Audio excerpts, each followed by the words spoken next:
I.S.U.P.K. 53rd Annual Lord Passover. 53rd Annual Lord's Passover is going to be held down here in Florida. It's going down. You're here tonight to get a chance to be righteous enough to be worthy of God coming to save you. That's right. It's going down.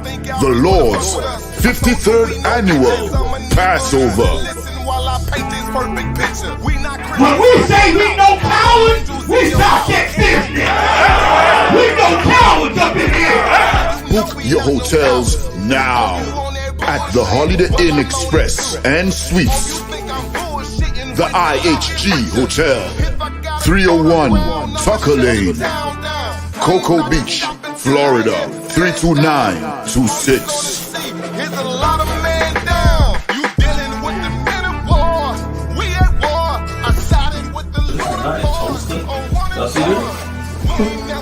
Comes with all your dishes, pots, and sports knives. I kind of like this. This is like an apartment and a hotel room. You know what I mean?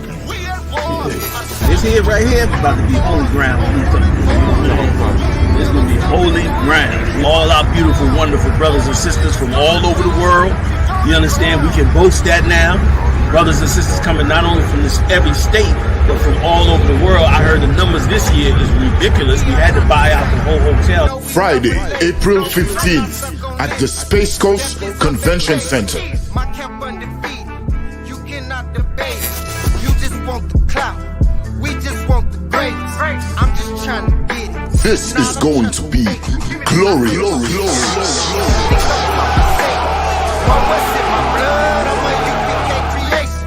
We don't give a fuck. You can see it in our faces. Got it out the mud.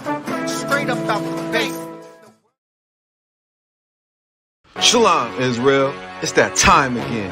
The week of Passover is packed with exciting events, hosted by the I.S.U.P.K. and Commanding General Yahanna. On Tuesday, a deep-sea fishing trip with the generals. Arrival and boarding time at 7:30 a.m. The boat leaves at 8 a.m. sharp. Then on Wednesday, April 13th, join us for the annual lamb slaughter from 12 p.m. to 3 p.m., making sure the children of Israel have fresh lamb for the Passover.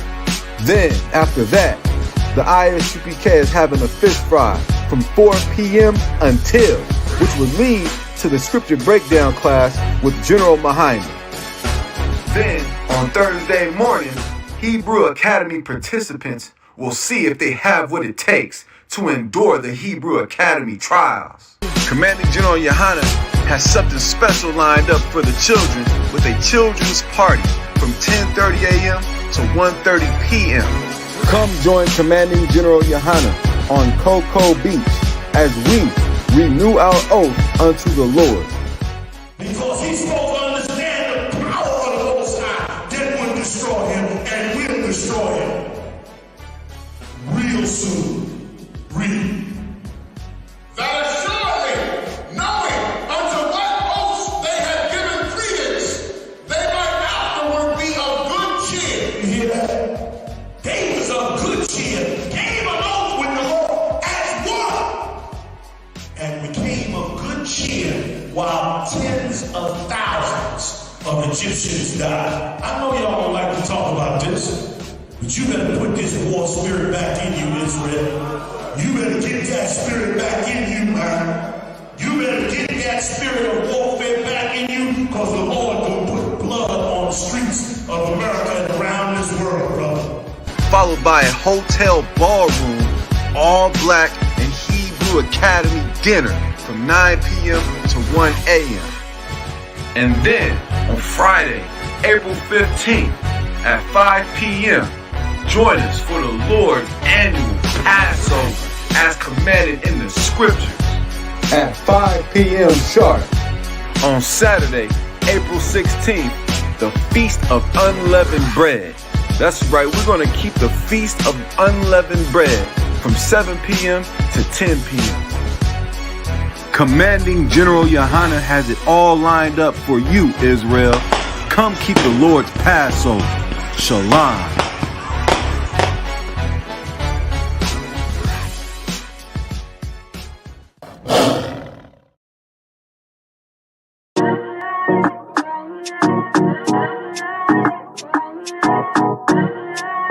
U.P.K.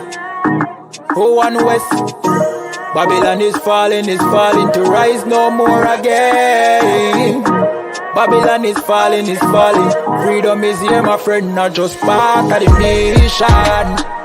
Yeah, our shine never come bring peace, him start of the vision. Now put your trust in the riches and wealth, guns are ammunition. I just the last statutes and commandments. We make the decision to keep them with precision. I just part of the nation. Daniel get a vision. Him see the black Christ, it wasn't a white depiction. No allegiance to Rome nor its regions. Come out them religion if you want be a free man. Cause the deacons them full of demons. Same situation with Rasta with Islam. Only beacon of hope for your lean on is U.P.K and the GEN.YAHANNA. Every fowl of the ear, every beast of the field, every creeping thing we creep on land, every mouth of the clear, loud and clear. Yeah, our shy Mashiach is a black man who have ear, let him hear.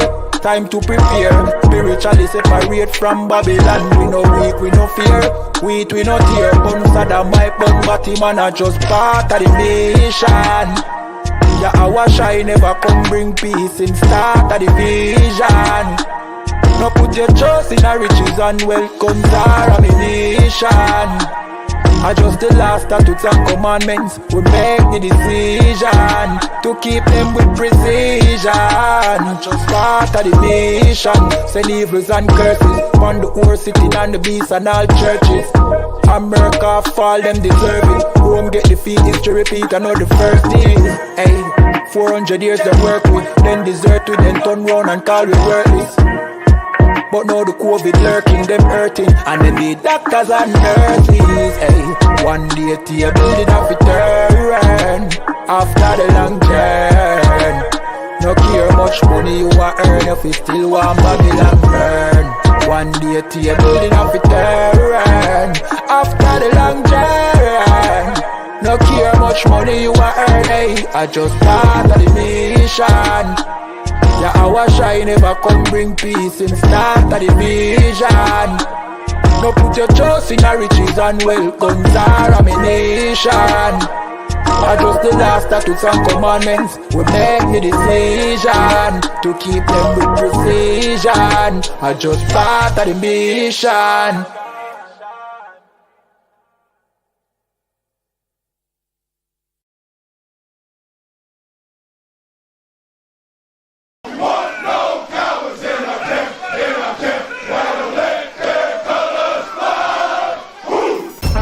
I.S.U.P.K. 53rd Annual Lord Passover. 53rd Annual Lord's Passover is going to be held down here in Florida. It's going down. You're here tonight to get a chance to be righteous enough to be worthy of God coming to save you. That's right. It's going down.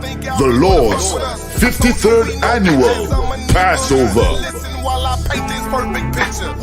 When we say we no cowards, we stop that business. We no cowards up in here.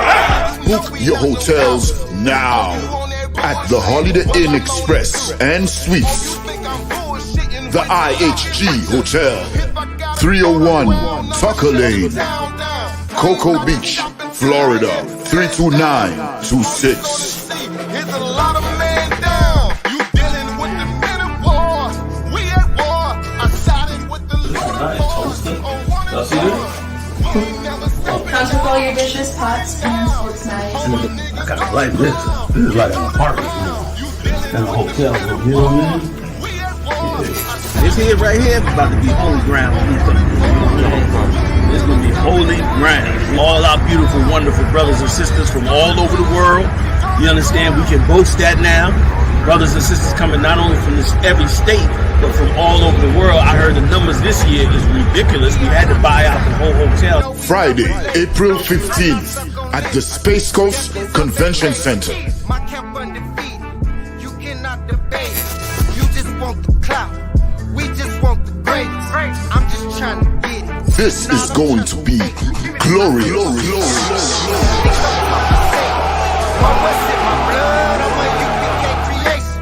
We don't give a fuck. You can see it in our faces. Got it out the mud. Straight up out the base.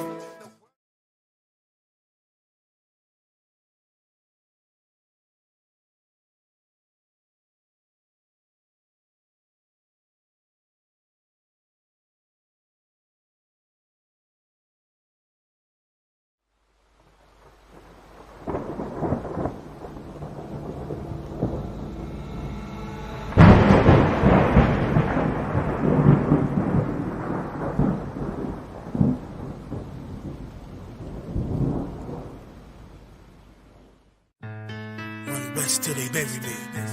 I'm one west till they bury me. I'm one west till they bury me. I be one west to the death till they bury me. One west till they bury me. I'm one west till they bury me. I'm one west till they bury me. I be one west to the death till they bury me. I be one west to the death till they bury me. They ain't scaring me. Rip the soul out of Pharisee. Speaking heresy, it get you fucked up apparently. It's like they daring me. I said chill, they ain't hearing me. They ain't listening. Every bar nitroglycerin. Hit your heart, bring it back to start, make you live again. Get them dividends or we start getting ignorant. I be on that soldier shit. I told you shit phenomenal. Nah, but he abdominal. So what you suckers trying to do? Rhyming comical. Guess it's funny until I'm bombing you. Bring apocalypse to them pussy niggas that's popping shit. Team of all stars. I coach them up like I'm Popovich. Fuck the politics and the lobbyists and apologists. They vagina, so we gon' check them like gynecologists. It's kinda obvious how the situation is ominous. The way I vomit this and regurgitate for the audience. They start applauding this cause the competition is fraudulent. From the era where niggas smoke you up like a parliament. The flow been stupid. Shit has gotten retarded since all the dominance. One West rising to prominent. Cause I be one West to the death till they bury me. I'm one West till they bury me. I be one West to the death till they bury me. I'm one West till they bury me. I be one West to the death till they bury me. I'm one West till they bury me. I be one West to the death till they bury me. I'm one West till they bury me. They want a nigga quiet, mute my maneuvers, but I ride like I got Groupon for Uber. Rhymes hard like they been viewed by Medusa. 9 milli Luger, 17 in the Ruger. Only need a few to sit up in your medulla. Obligata for the regatta, niggas wildin', they win every dollar. They riding by in black Impalas, let the semi holler. A showstopper, been the proper since the teeny bopper. But now I'm going, I'm off Patron, a premium of vodka. I put extensions on the Glock, modified the chopper. The swore heavy, war ready, and that's worth the mama. No marijuana, say I got the loudest silence on it. When I'm up on it, ain't no rapper do it like I do it. A lot of spitties and writers, but when they heat's on, none of them can get to the fire around with me. And I had them niggas spin like a tire, but down the deep, and I'm still dope as a piper. Every bar burn hard like a spoon with a lighter. Fuel to igniter, I'm winning, coming through with the title because U.P.K. I be one West to the death till they bury me. I'm one West till they bury me. I be one West to the death till they bury me. I'm one West till they bury me. I be one West to the death till they bury me. I'm one West till they bury me. I be one West to the death till they bury me. I'm one West till they bury me.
Hey, what's going on, Akim?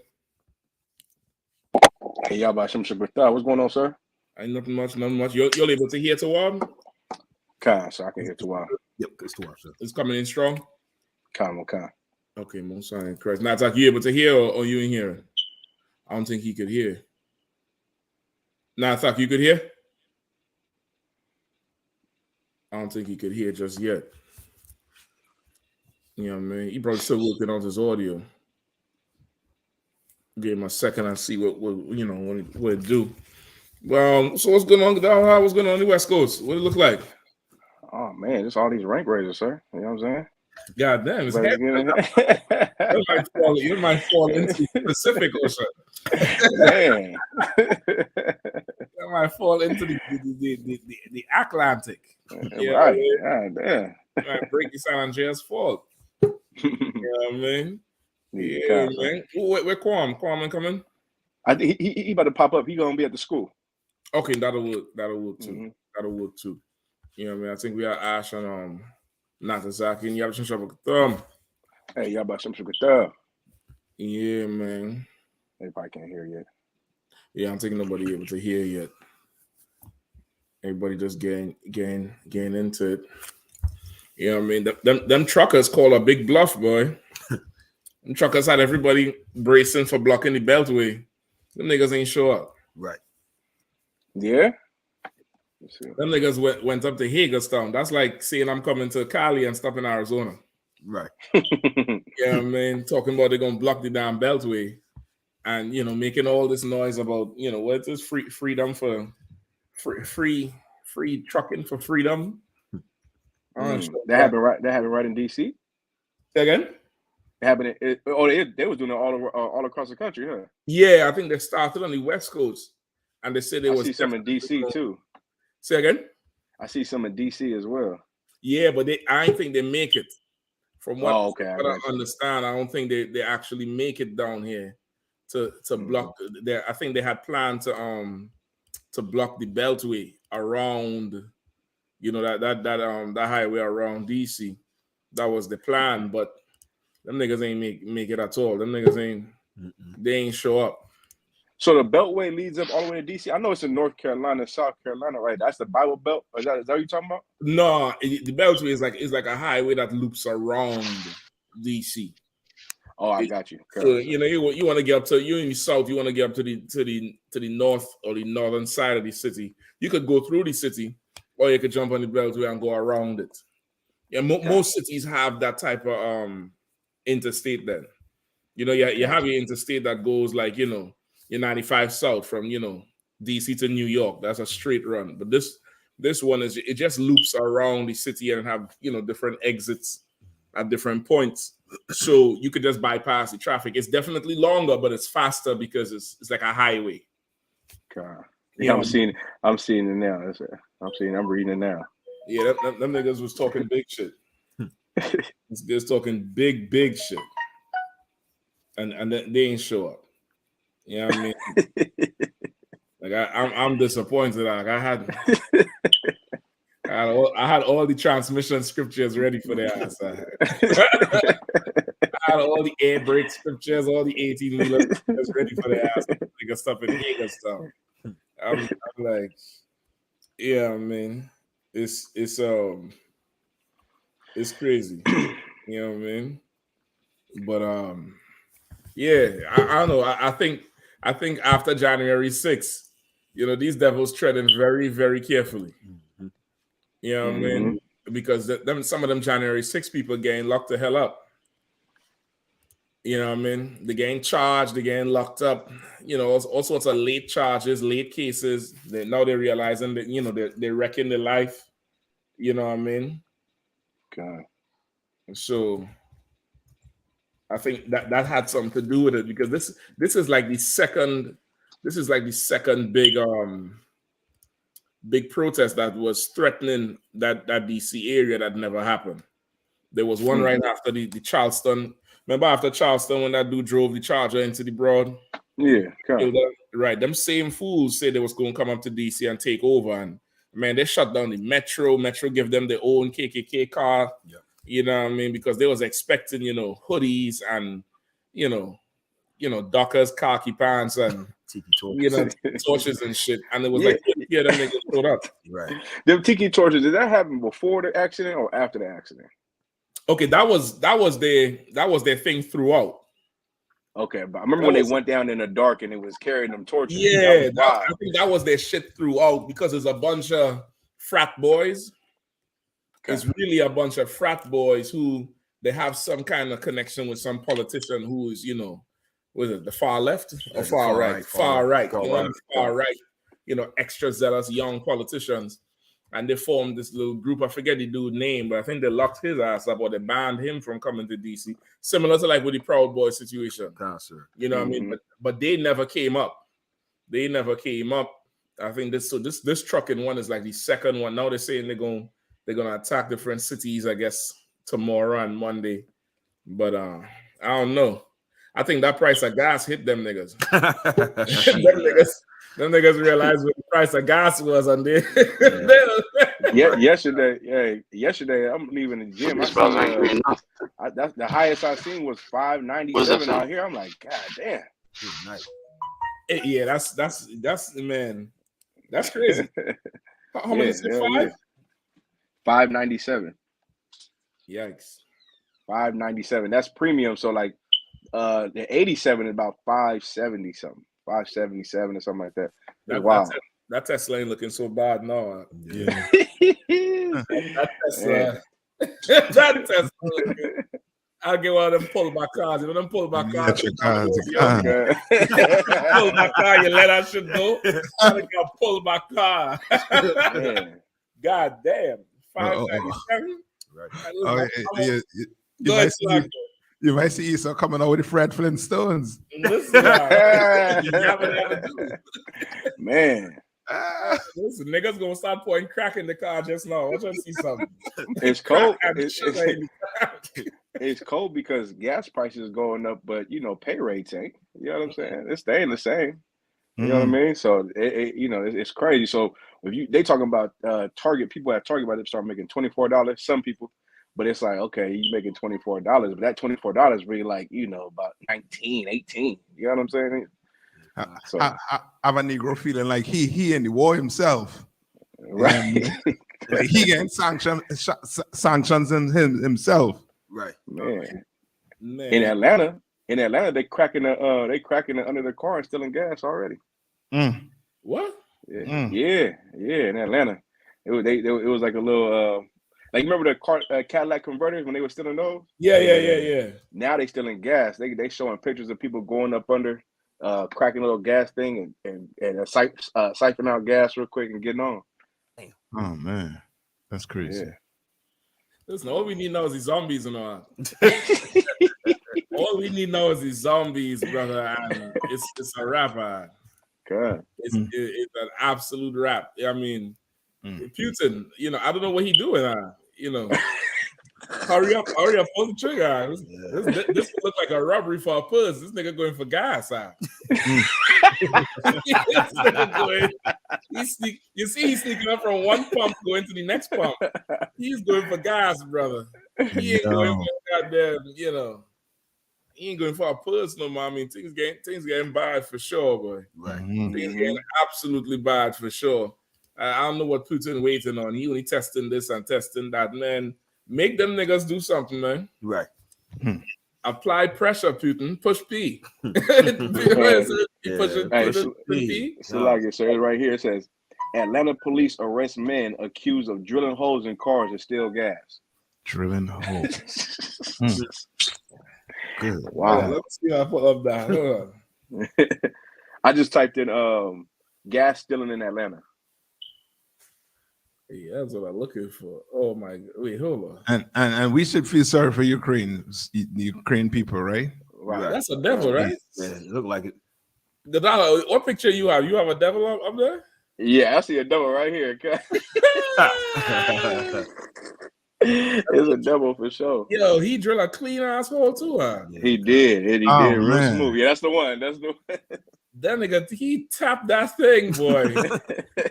That shit ain't even slant. It ain't, that's a straight. He a professional. You're a professional. And he gonna sell that gas for crack. Yeah. But look at him. He looked like a methamphetamine. Yeah, he looked like he's struggling on them opioids. Man, yeah, it's bad. It's bad right now. I ain't gonna lie, it's bad right now. Y'all heard about that Chicago mayor, right? Yeah. That broads. The crazy looking one. She rough. The one the one that looked like the nigga. Yeah. They went crazy with the memes. Her name is Lori Lightfoot. I see her. Yeah, man. I mean, goddamn. You had the story on it, Come on, sir. Chicago mayor bragged about having the biggest DICK and bizarre Zoom rant, lawsuit claims. I don't know what the hell is wrong with this broad, yo. I'm trying to find what is wrong with Beetlejuice, yo.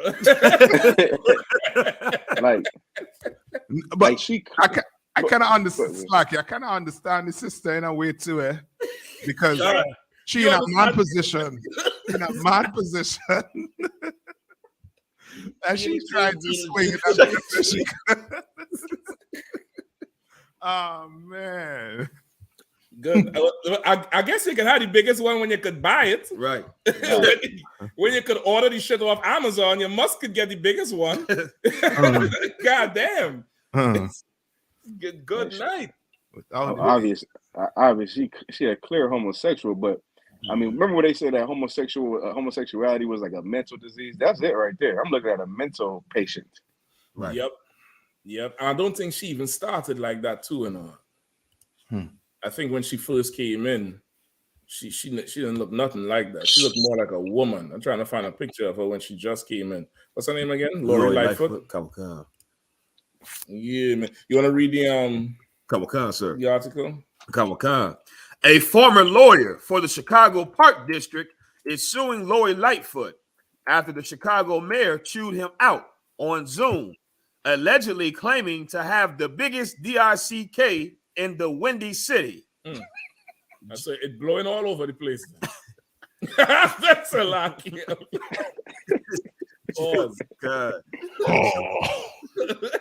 George Smyrniotis, who worked for the Park District as deputy general counsel before he stepped down last month, says in his lawsuit that the trouble began over a plan to include a controversial statue of Christopher Columbus during an annual parade organized by the city's Italian-American community.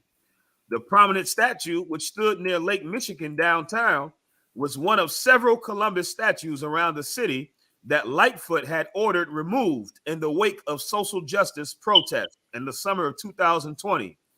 After the mayor's order, the Joint Civic Committee of Italian Americans sued the Park District.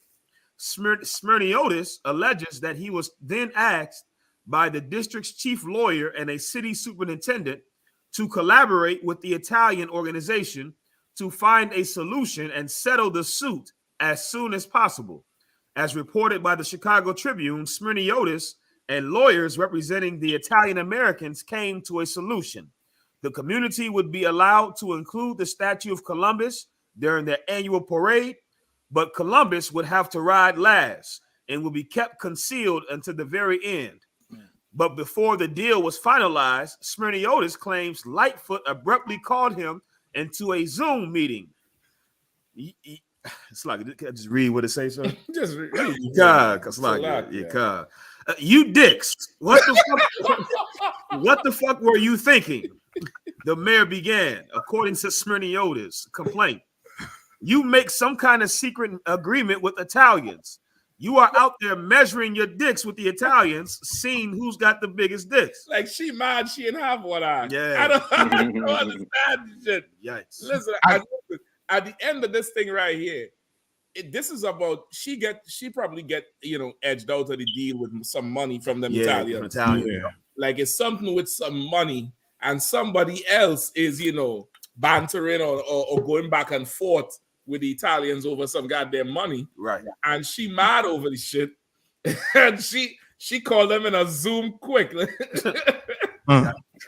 I'm the pappy. God. Man. And this is her here as a young girl. Like, I don't know what happened to her from this stage here to that thing. Right. You know, she went. I don't know where she went at, but that is Beetlejuice on the right there. Right. Yes, that ain't no, you know. I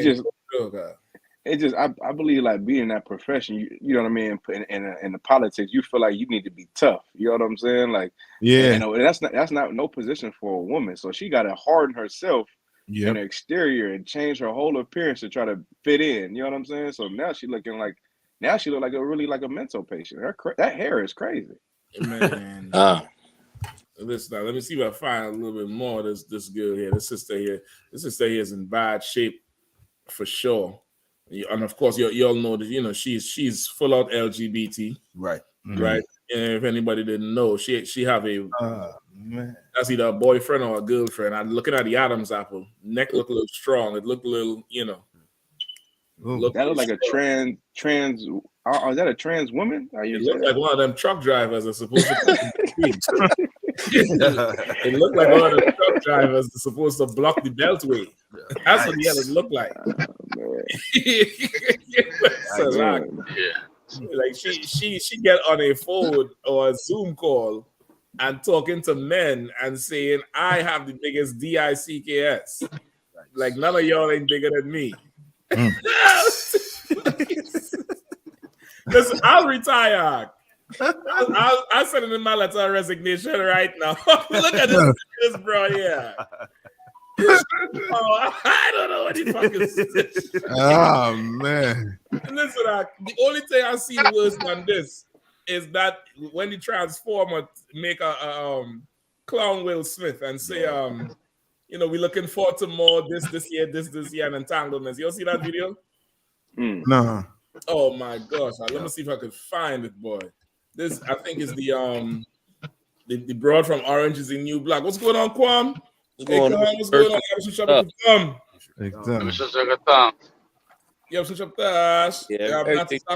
on? Everything to wild on my end, sir. You know. Hey, Salaka, Captain. It's a horrific day when I turn this on and I see that face, and I'm damn near crashed and shit. I had to refresh the page or something. I don't know. Beetlejuice will come out the steering wheel on your ass. Beetlejuice will come out the steering wheel talking. Yeah, I mean, oh boy, where is the video? Boy, I saw it recently. Oh, I think this is it here. Fingers crossed. Hold on, let me see if I could grab it for you, brother. After this, like that woman Jada Pinkett, brother, well, that's, you know, that is I guess that's Vashti from you know, Esther. That's Vashti. That's the whole spirit there where she just destroys men. Fingers crossed. This will hopefully be your year.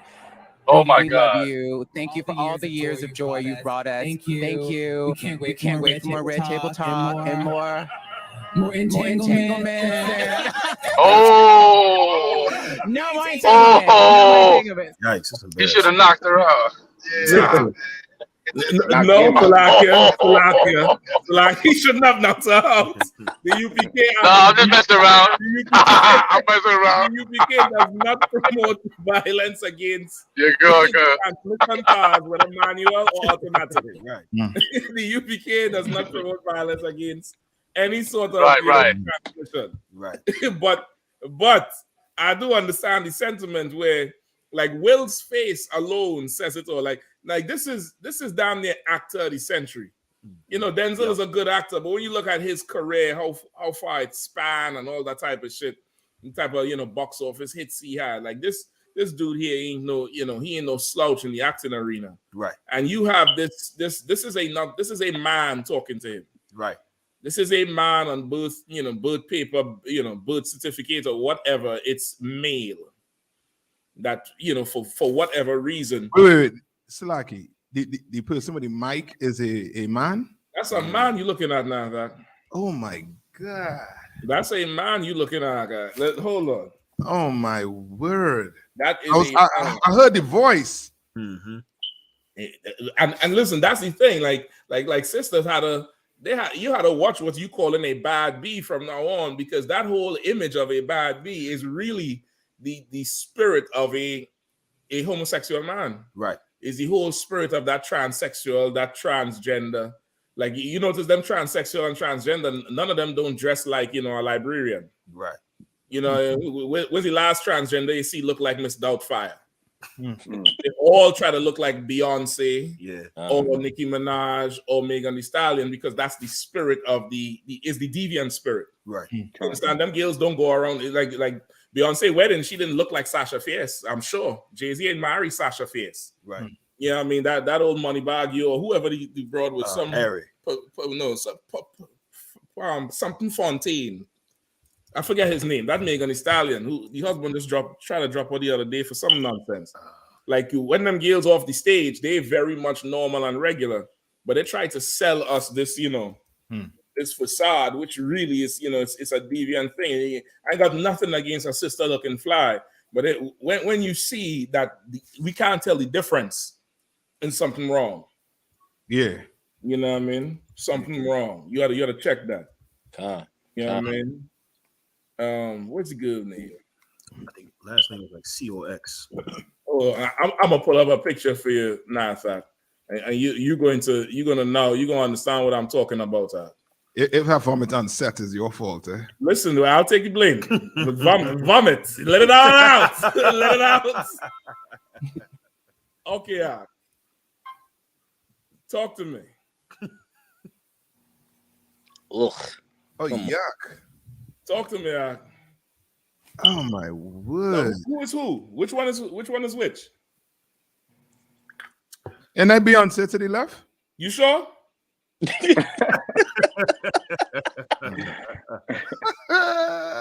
You sure about that? Well, yeah, that look like Beyonce to the left. And so who's that to the right then? Shim. Good night. Is that Wendy Williams? Listen. Yeah, I wish. That's Shim to the right, sir. That's Shim. Good night. Like that is that person there, that's a man. Right. That's a man standing next to Beyonce. And that's the same man who talking to Will Smith in this other clip here. Oh my word. You understand? And boy, these deviants, like she say, like it is taking a whole jab at a man and a woman, disgracing the woman and effeminizing the man. Right. Fingers crossed. This will hopefully be your year. You hear the voice. We love you. Thank you for all the years of joy you brought us. Thank you. We can't wait for more Red Table Talk and more entanglements. And yeah, look at Will. Oh, look at him. Right. Yeah, because they know that's all that's going in that LGBT, that trans world. It's a horrific day when I turn this on and I see that face, and I'm damn near crap. It's ridiculous. Salaki. It's absolutely ridiculous.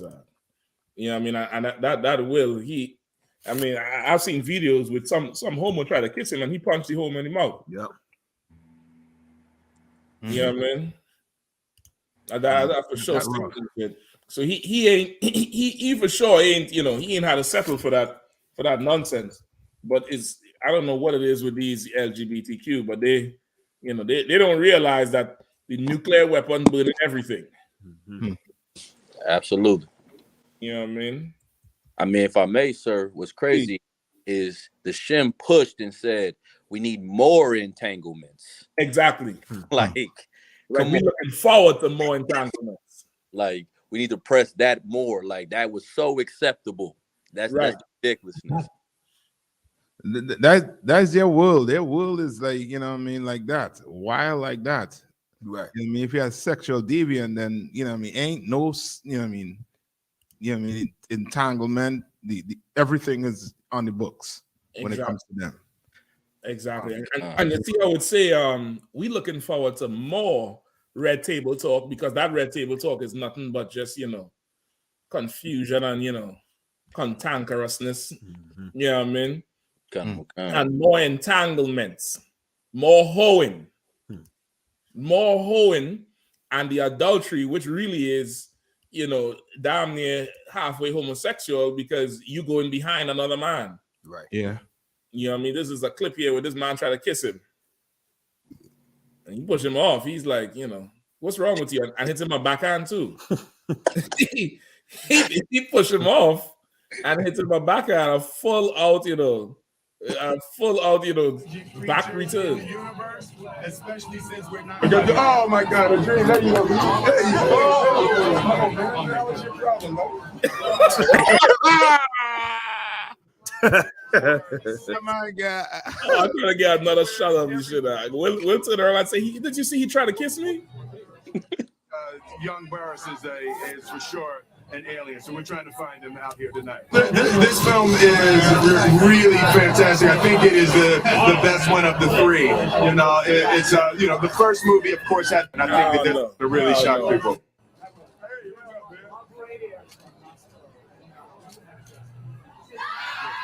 Yeah, that's probably it. Creatures in the universe, especially since we're not. Oh my God, a dream. There you go.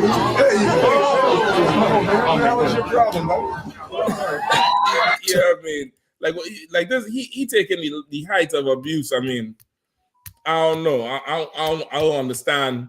How you even get in them type of circles.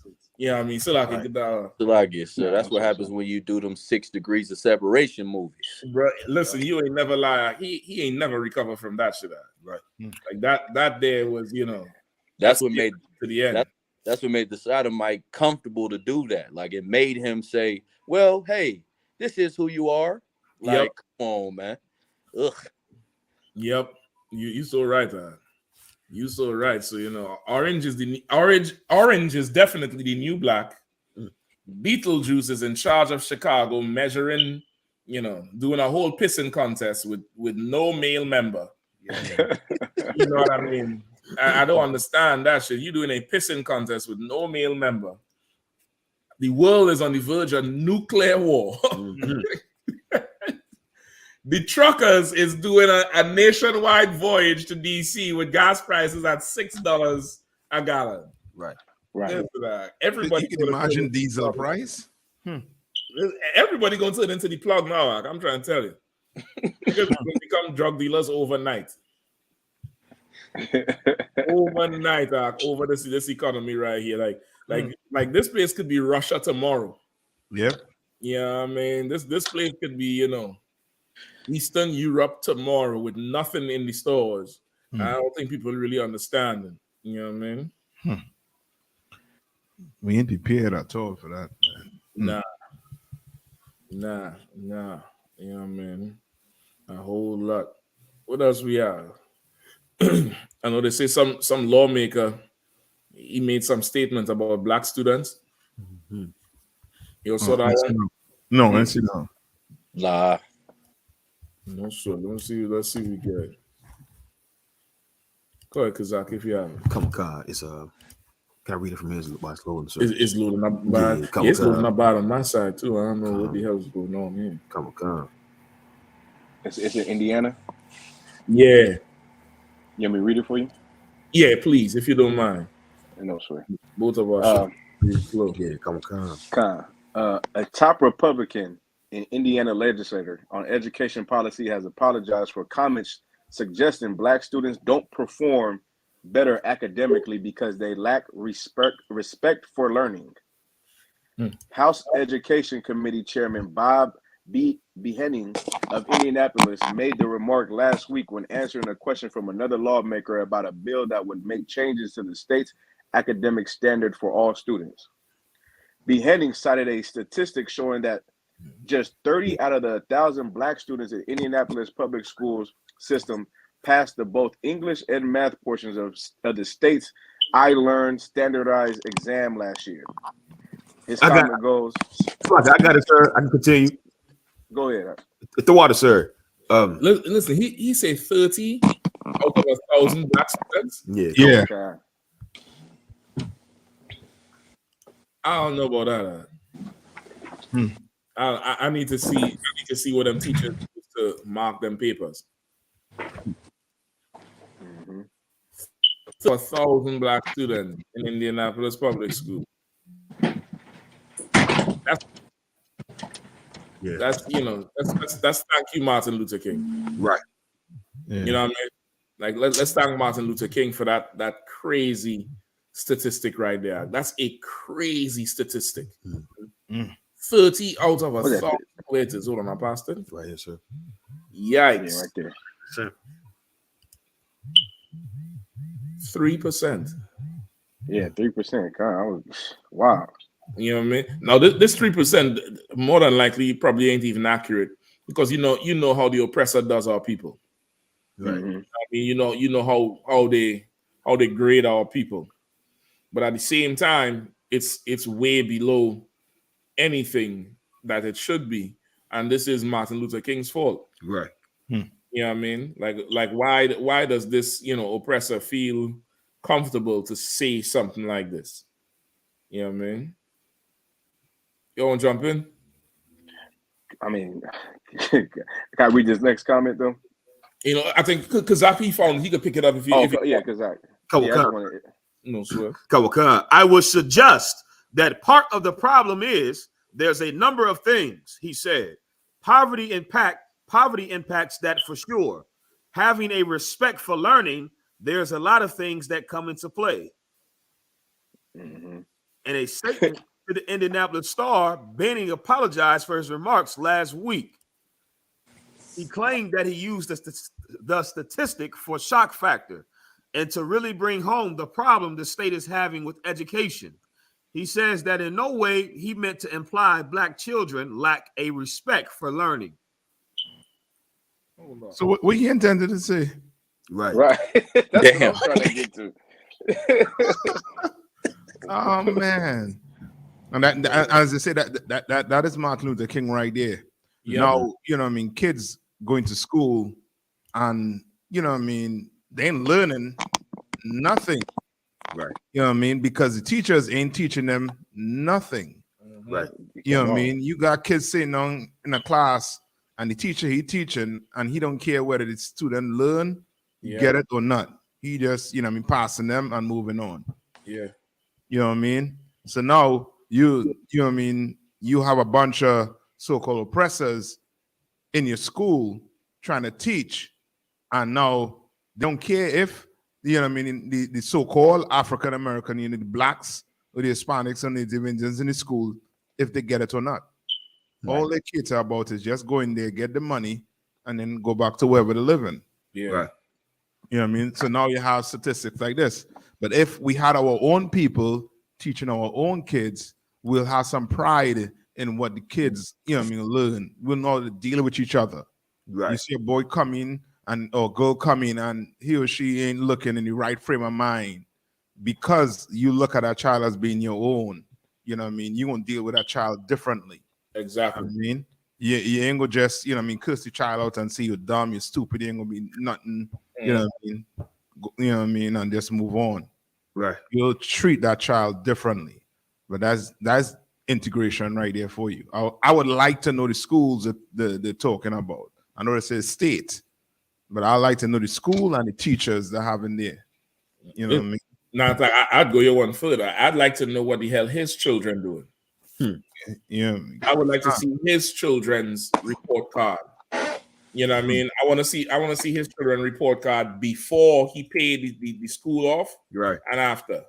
Mm-hmm. You know what I mean? Because they and the statement he speak about poverty being a big factor in it, and that's absolutely true. But after slavery, between 1886, 65, where slavery was abolished, 1865 and 1920, 50 years or 70 years, somewhere around there, 60 years, somewhere around there, like black people, was thriving and on the up and up and was, progressing, still being poor. Right. So, the poverty at this point, it definitely has an impact, especially now. But the main thing is that we integrated into a society that does not really care for our well-being. Right. Right. You know what I mean? Right. And Salaki Cap, as I saying that, a good example too is like Cuba.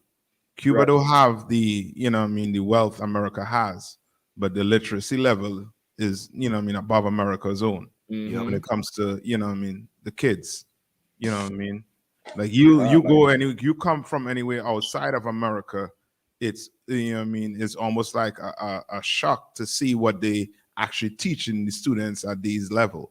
Right. So you don't even understand it. Right. I'm like growing up in school. Like I remember, I just remember the first day of school, even as a little child. You don't really understand your white teacher like you understand your mother. No. You know what I'm saying? Like you don't understand them. Like the way they talk is different. The way they behave is different. You know what I mean? That, for a child, that's it doesn't click. You know what I'm saying? It doesn't click all the way. So when you said thank you, Martin Luther King, that's absolutely correct. Like you integrate us into a place that we don't even understand. You know what I'm saying? You go from a house learning everything from your mother, and then go to some white lady. You know what I'm saying? Right. So it's a different dynamic. So like I said, and if I may, what you said is so heavy. A lot of these white teachers, they only there because they getting kickbacks from the government to work in what they call high urban or high risk schools to be a teacher there. For they have like, because I remember they tried to get me to do it at one point to go be a teacher in like an urban area where we are, where Black and Hispanic people are. And what they'll do is they'll pay, give you a scholarship, and they'll pay for your housing while you out there. You got to live in the neighborhood and teach in the school. And then they'll give you all type of little incentives to just go and teach the nigga kids. Just be there. Just show up. You know what I'm saying? So they really just there to get those kickbacks. And once they serve their time, they out of there. They're not really giving a damn about the results of, having to care for our children. They just getting that money and that's it. Yeah. A good example too is is even college with them football players, right? Sports player, like they don't have to, do it in school. You the star football player, they're gonna pass you, right? Yeah. You know what I mean? Until you gotta get a degree, right? You know what I mean? Once they use there and they use you up for what you have. They just, throw you back out. You know what I mean? And now you out of school without a degree, no football to play again. You done. Right. If I may, that's what makes this school to prison pipeline so successful, because they don't give us the access that we deserve, and we end up falling into different things. If we were able to get educated by, like Cap was saying, like having people we could relate to, we would actually be able to see ourselves in a place of position and want to strive for those things. But it's an unfortunate thing that Martin Luther King decided to do what he did, and we jumped right into it and accepted it like it was what we needed, but it was everything that destroy us. You know what I mean? Yeah, like I remember going to school. I went to my high school is like one of those scholar high schools. Like you had like I forget what they call it, but it's a good high school. You know what I mean? You had to have good grades, maintain good grades. Everyone who don't listen. Don't be afraid to tell them yours a 4.5 GPA. Nah. You try to. It was a scholar high school. I forget what it's called. Regular kids walk with 2 feet. The dollhouse walking on his hands. 6 months. I didn't go to a predominantly Black school. It was barely any Black students at my high school. But I remember with my cousin though. My cousins, they went to, they went to school in the hood, right? And I'm like, I would compare my grades to theirs. My grades is like, whatever, decent. They got like 3.8, 3.6. I'm like, I'm smarter than y'all. How the hell y'all got these grades? You know what I mean? Like, but he's like, man, I just show up. I just show up to class, man. I tell him, man, hey, I want an A. Give me an A on my test. Yep. Get him an A and shit. I'm like, damn, I need to go to your school. I have a 3.8, 4.0 at your school, no problem. Right. So what y'all saying is so correct. Like in those schools, you just show up. You know what I'm saying? You show up. You don't come to class, of course you're gonna fail, but you just show up, man. You pretty much good to go. So they don't give a damn. No, they don't. And they could cook the books for the education board. Yeah, that's it. You remember they especially public schools. Remember they get federal funding. So for every head in there is funding, every program, every quote unquote, like how remember at one time American schools was high on the science and they had all these STEM programs, science, technology, I think electronics and math. You know what I mean? They was high on the STEM programs and the research this, and they get more grants for that. But as Kazak was saying, like a ton of these oppressors, they went to school for biology or communications for 4 goddamn years and realized at the end of the 4 years you're not really marketable with that. You got to take that further. Right. And now they $60,000 in debt with a communications degree or something is so narrow. You can't really get a job readily. You have to go further, and they don't want to go no further. Right. So now they in a class with your kid, smiling at you at 8:15, and by 9 o'clock, just put the kid in front of the damn computer and sit down there on Instagram all day long because the local school board, then tell them, I'll pay off your student loans if you give me 3 years of service. Yep. You know what I mean? So now you don't really have a teacher there. You just have somebody who there because of an incentive. You are, some kind of subsidized program. And now that person there just for the check. You know what I mean? And you dropping off your kids to these people who probably hate children. Right. Yeah. Probably can't stand children. And it's crazy. I don't know, Natak, I don't know if you remember in DC. I think Ash, you might remember too, where we battled it's Cody is his name from Alabama. I think so. You remember Cody from Alabama or something? And I'll just play this clip right here. And he was a teacher in DC public schools, and this is what he said. He was so proud. There's all different unique gifts and abilities. I think I can now say I want to use this to glorify God. Okay, that's just what I've been given, and I'm going to try to go teach. He said he want to use his gift to glorify God, and because of that, he's going to do what? Race, mathematics, and sciences. I don't want to think about that right now. I'm just saying, God gives us all different unique gifts and abilities. I think what I've been given, I can now say I want to use this to glorify God. Okay, that's just what I've been given, and I'm going to try to go teach your race. Mathematics and sciences and the Bible and all these other things because I love you people, right? It's a lot. Like that's who teaching. It's out of love. He doing this because he said I love you people. Right. And that's the Indianapolis senator. Like he didn't make that statement because he hated black people 3 out of 1,000. He made that statement because he loves you people. Right. You get the point? Like that's the oppressor. That's what is their own shepherds pity them not? Right. Like that's why he made that statement. You know what I mean? Hold on one second. Hey, Captain. Hello up on ya. Barak. Y'all got to give me a second. I got to adjust this camera. Kawaka. What for having me in on such a wonderful, wonderful night to be angry at these Israelites. I don't know why the hell Zelensky ain't just going to give Putin back his land so we ain't had to pay all this gas money, man. Right. That's wrong with him. I'll be back in a second, y'all. Water for letting me in. Hey, so if I can add to what you were saying too, like a little while ago, like what you were saying was so right. These that cat that you was battle, he seemed like a young white Edomite, right? It's like they getting those entry level jobs in the school public system. You know what I mean? He's just coming in there because he don't have any experience. So that's your experience right there. They throw him in the fire and the kids in the ghetto. Right. Exactly. Listen, and he said he didn't benefit from slavery at all. I asked him where he from. He said Alabama. I'm like, well, somewhere in his education system, it failed him. Yeah, absolutely. Like you from Alabama and you ain't benefit from slavery? Right. Nigga, the air you breathe in is because of slaves. Right. Yeah. The road you're walking on is because of slaves. Like, what the hell is you talking about? But this is who rules over us. There's thank you, Martin Luther King, the civil rights movement, every Christian church, every Muslim mosque, like everybody who wants to keep us joined to these oppressors here.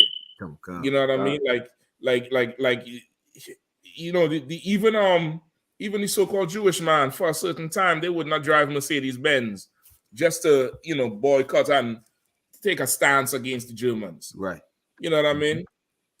But still, we as a people, we have to now let the people who oppressed us let their children teach ours. It's, you know, it's psychological warfare at that point.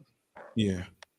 You know what I mean? It's absolute psychological warfare at that point to not let their own teach their own and care for their own and grow us up. Like what did I do there? That's so heavy. Like during that whole coronavirus, I was able to watch what my kids was doing because, you know, they was doing the virtual shit. Mm-hmm. And some of them questions they're giving them is five lines long, a whole goddamn paragraph. And it's like, what? Yeah, what's going on, Chris? Hey, everything to Salak, can you hear me, Captain? Yeah, I hear you good. Okay, come on, Salak. So like, I'll put my phone back in. Captain. Yeah. It's like Captain. Yeah.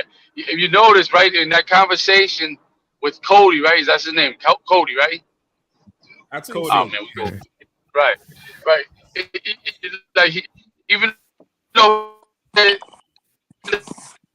When he said he loves you, he can't help himself but do what all colonizers do, which is let you know that you're a boy. He said, "You people," as if you're a boy. Regardless if I love you, you're still a boy. Like all of them do that. They say they love you. They say they're sorry, but in reality, they ain't sorry because they can't fathom in their brain to even bowing down to a slave. It's hard for them to comprehend that. It's like far and distant. And if it does happen, we must be in the twilight zone. We must be on some other stuff. But here's the beautiful thing. That thing that they feared of us being on top is an actual reality in the works right now, being played out with Ukraine and Russia. Soon the United States will fall into it. Soon China will come into it, and then all bets is off. Now you're gonna have to kiss the boots of every black, Latino, and Native Indian. All the years you tried to avoid it, you can imagine that. It's like waiting for your parents. Like you wrong. As you're breaking up you're breaking up there at the end. It might be if I can interject 1 second, Captain. Yeah, go ahead. When you really look at it, like we failed under their education system. Mm-hmm. They love to switch the narrative, but you know, as the quote says, success has many fathers. Failure is an orphan. So when you look at if we're successful, they take credit for it. They say they're successful because of the American education system. Mm-hmm. But when they don't accept the failures, they don't accept all the things of integration and how it destroyed us. And they bust these white teachers in from these suburbs just to build their racial resume, as most of y'all talked about.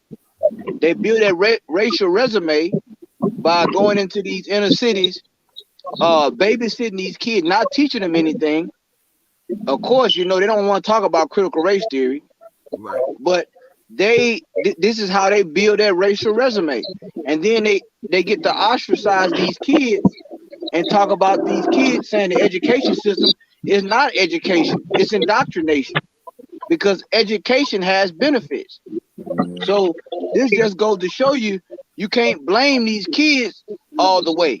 You have to blame the American education system or the indoctrination system. So like, if I can add to that, sir, real quick, like just a quick side for what Captain Hunt said. And then you make the kids not feel wanted. You tell them they gotta cut their hair, or their hair is not appropriate for school, or certain hairstyles they have, is not appropriate for the class setting. You know what I'm saying? So like, you don't make these kids feel welcome either. You make them feel like a damn alien in the class. Not only that too, like just based on what Ash was saying, how they're saying they love us, but they don't love us. I'll go one further. They do love us. They do love us like you love your dog. Like you love your dog, you take your dog for shots, You buy a collar for your dog. You train your dog where to eat, where to sleep, where to drink. Right. You know what I mean? The dog get out of character. You say bad dog, bad dog. They love us like you love your dog. They feel sorry for us like you feel sorry for your dog. Like when the dude from Alabama, when he said I want to teach you all I love you, he means teach you to go fetch. He means teach you, where you should take a doo-doo every single day and not be, not mess up the house. Just like you have a dog, you got to teach a dog not to bite your hand when you're taking the puppies away from the dog. Like that, a mother, a pregnant female dog, when she don't give that birth, you go around them puppies, you can get bitten. The only dog, you got to teach that mother to fear you more than you fear her. And they love us just like that. You remember Paula Dean? I don't know if you remember Paula Dean when she made that racist statement. Yeah. And then she came and talked about how she loved black people, and they always had black people on her farm. And, she grew up on the farm with her father and the dog, and like she really loved black people. Mm-hmm. She loved black people the way you love your German Shepherd. Yep. Not like another human being. You know what I mean? That's how they love us. You know what I mean? You don't teach the dog to drive the car. You teach him to get in the back. You know what I mean? Right. So, like, General, you can hear us, sir? Yeah, I hear y'all fine, man. Y'all getting it in. I was just trying to adjust this little camera in here. I don't know if can y'all see me in here? Yeah, so you can see it up to where I'm now, sir. The water. I'm just trying to get it in place. So, yeah, I didn't want to interrupt. Y'all keep getting it in. I'm gonna jump in right now. Oh, God. I gotta try to hold back. Talk too much. Go ahead. The lies. We definitely ready for you, sir. That's right. Man. God. Yeah, they can't love anything but themselves.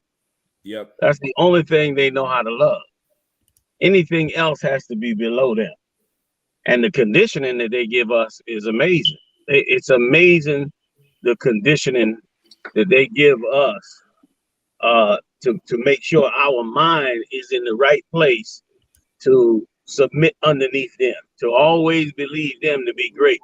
Like really now I see what all the cartoons and the superheroes and all of those Disney World plays, every last one of them has the same agenda. And the agenda is simple. Make them the king of the jungle and let them be the one to rule the jungle. Tell everybody what they should and shouldn't do. Mm-hmm. You know what I mean? Muhammad's favorite, a Tarzan movie. That's exactly what goes on with them all the time. Pick your superhero, pick your commercial, pick whichever one you like, and sure enough, you'll find yourself in the middle of some scenario where they're the great one and everyone else is a horrible, horrible person or somebody that they have to control. Movies like that movie Avatar. I watched that movie. I said, they spent a ton of money on that movie. And now I see why. Because that's a movie, once again, that makes them a god. Yep. That's in all their movies. And that's why what's going on in Ukraine got them all messed up in the head, because of course in Ukraine that's the wrong scenario. Like that's the scenario that you bomb the Arabs with, or the scenario you beat niggas up in the streets with, or you put down rebellions, but that's not the scenario that's supposed to happen for white people. Right. Putin bombing Ukraine like they Arabs or black people, or like they've been doing to other nations all over the world. And it shows you it's such an amazing thing with them. Like the Lord, when he creates something evil, he don't create the monster like you see in a horror movie, but he create a meticulous, cunning, disgusting monster that when he gets to the maximum of his work, you are shocked beyond belief at what he have created, man. Now, he's beyond Frankenstein with his evil. And that's what has happened to us in this place, man. You know what I mean? Like when the Lord said in Deuteronomy, Is Kazak out there with you? Come on. Kazak, Kazak, get me in Deuteronomy real quick where the Lord talk about he sent a nation against us who would not regard the young. Come on, sir. In Deuteronomy, we read this all the time. It's a basic scripture, but boy, it got a whole lot into it, man. And this is a very, very strange and cruel cat on the earth. But I tell you something though, if I could just add, I know I'm off the topic, but if I could, watching that bombing and all that going on in Ukraine is a hell of a lesson on how the world is going to change. Like seeing them Edomites suffer, like the Dark Nations suffer, is really a prelude to the Lord letting you see what He can do on the earth overnight. Right. Like in 7 days, he took a bunch of Edomites who was totally in power with 3 nuclear power plants and wealth and money and sprawling malls and living deliciously out. And he put something on them that shocked the whole world using that Russian president. And boy, is that a lesson and a wake-up call for blacks, Latinos, and Native Indians. Don't look at all this that you see they have. Do not look at all this wealth and power and all this that they acting like they have. You understand? It don't mean a thing to the Most High. You know, I've said this many times for many years. It means absolutely nothing to the Most High. There's a line in that movie Star Wars that I get such a kick out of. If you ever watch Star Wars and you see Darth Vader in the meeting with all the top cats, then Darth Vader standing in the meeting with all the top cats, and you know they talking about the battle, and Darth Vader turns to them and says something to the effect of, "Don't put your trust in all of this technological equipment you have. You know what I mean? The force is greater, blah, blah, blah." He get it from the scriptures. And what he said in essence is, don't trust in all this power and weaponry you think you got. The Most High is way more powerful than any of that. And it is so true. I mean, Ukraine in 7 days by the house. Remember, the Lord said, I bloweth the smith. How to go? I created the smith that bloweth the coal. Like the Most High, he's terrible and poetic in his terribleness. He said, I bloweth the smith. I mean, I created the smith that bloweth the coal. He's the one that gave them the power and the ability that they need. Hold on 1 second, y'all. You want me to grab that stuff? You want me to grab that, or you got it? Okay. Oh, no. Give me a second. I'm gonna come right back. Bear with me a second. So, like, can I say one thing? Yeah, go ahead. I just want to amplify what the general said about Ukraine, or Ukraine or you cracker, either one. But you know, they over there getting, you know what I'm saying? It show you how the United Nations and everybody's talking about it and saying this and that, but it's just clear to see, like the Bible say, that cup gonna pass. That cup gonna pass to them. You understand? And I hear people talking about it all the time now, and I just ask them, well, what does that got to do with the price of tea in China and the price of vodka in Russia? Because I can care less about what the hell going on, and I thank the Lord for it, because it's showing, like the general said, it's showing us as Black, Hispanic, Native American, Indian, the Lord's chosen people, like how the Lord can flip this thing overnight. America is fragile. Them Russians is providing more oil to them. A lot of them countries ain't even really opposing Russia, because a lot of them got backdoor deals. Them Russians good at hiding money. They trying to seize all the yachts right now, trying to seize all the money. They hiding money wherever they can hide it. You know what I'm saying? Because they all connected. But a lot of these countries are getting in bed with Russia too, and China. So I saw an article where China and India abstained from a vote. They supposed to had a vote to condemn Russia. China and India abstained from it. Yep. So they all, you know what I'm saying? They and you know, all together. So Salaki, I just wanted to add that point in of what the general was saying, Salaki. Yeah.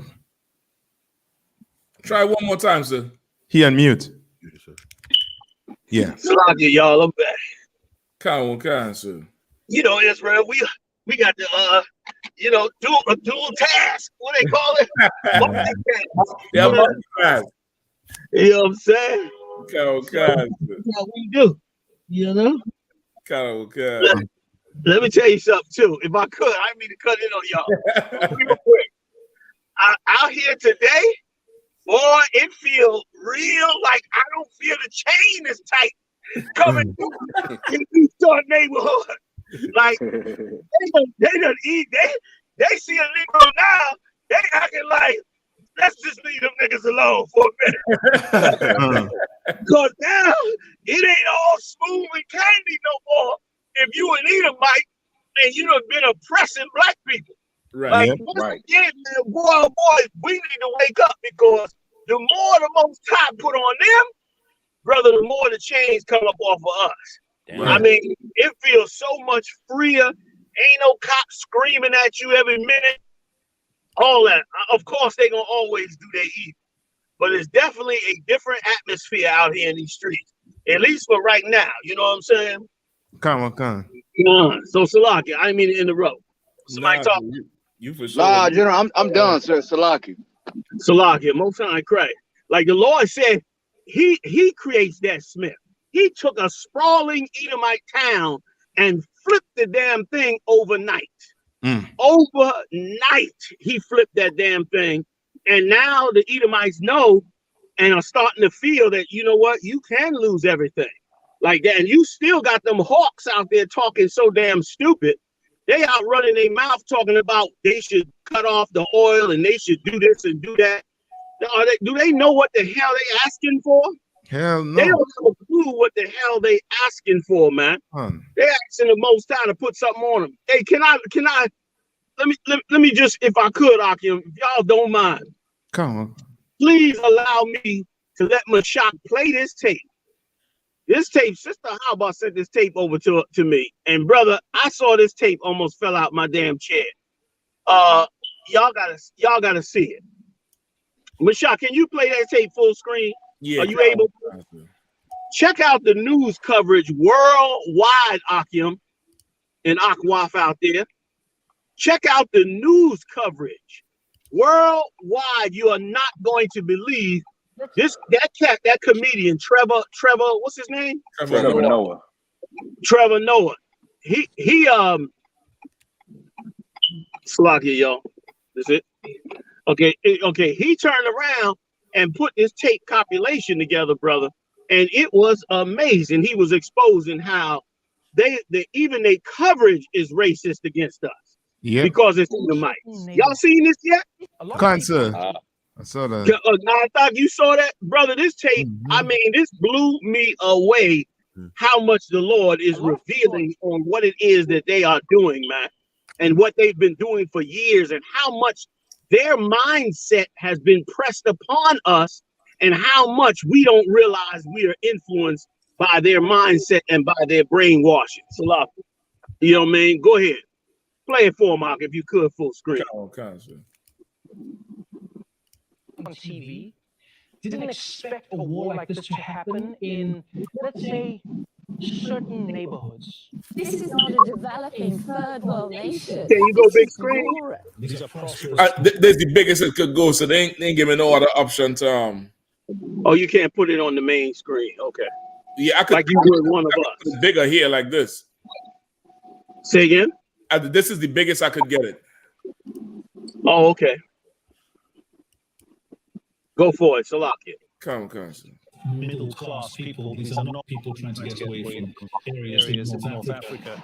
They look like any European family that you would live next door to. What could be a difference here from other conflicts, that could seem very far away, in Africa or Middle East or whatever. I mean, these are Europeans that we're seeing. Wow. This isn't a place, with all due respect, like Iraq or Afghanistan. This is a relatively civilized, relatively European.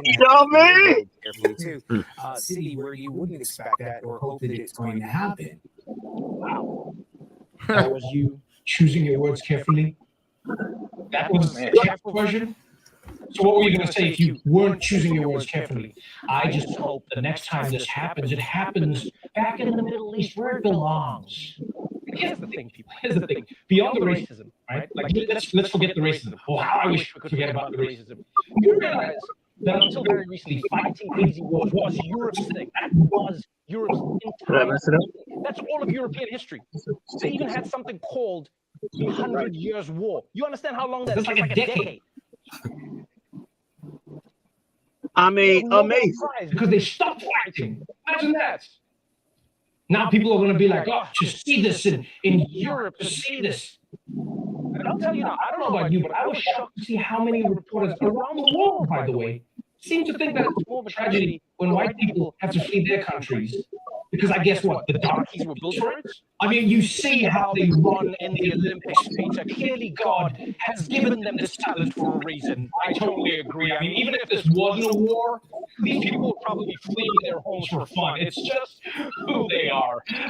Back to you guys in the studio. Like he making a good joke. You know what I'm saying? You still there, he making a good joke. But man, like he bringing out how they putting this coverage out all over the world. And as they putting this coverage out, they putting it out like this is not supposed to happen to a white country, which lets you know.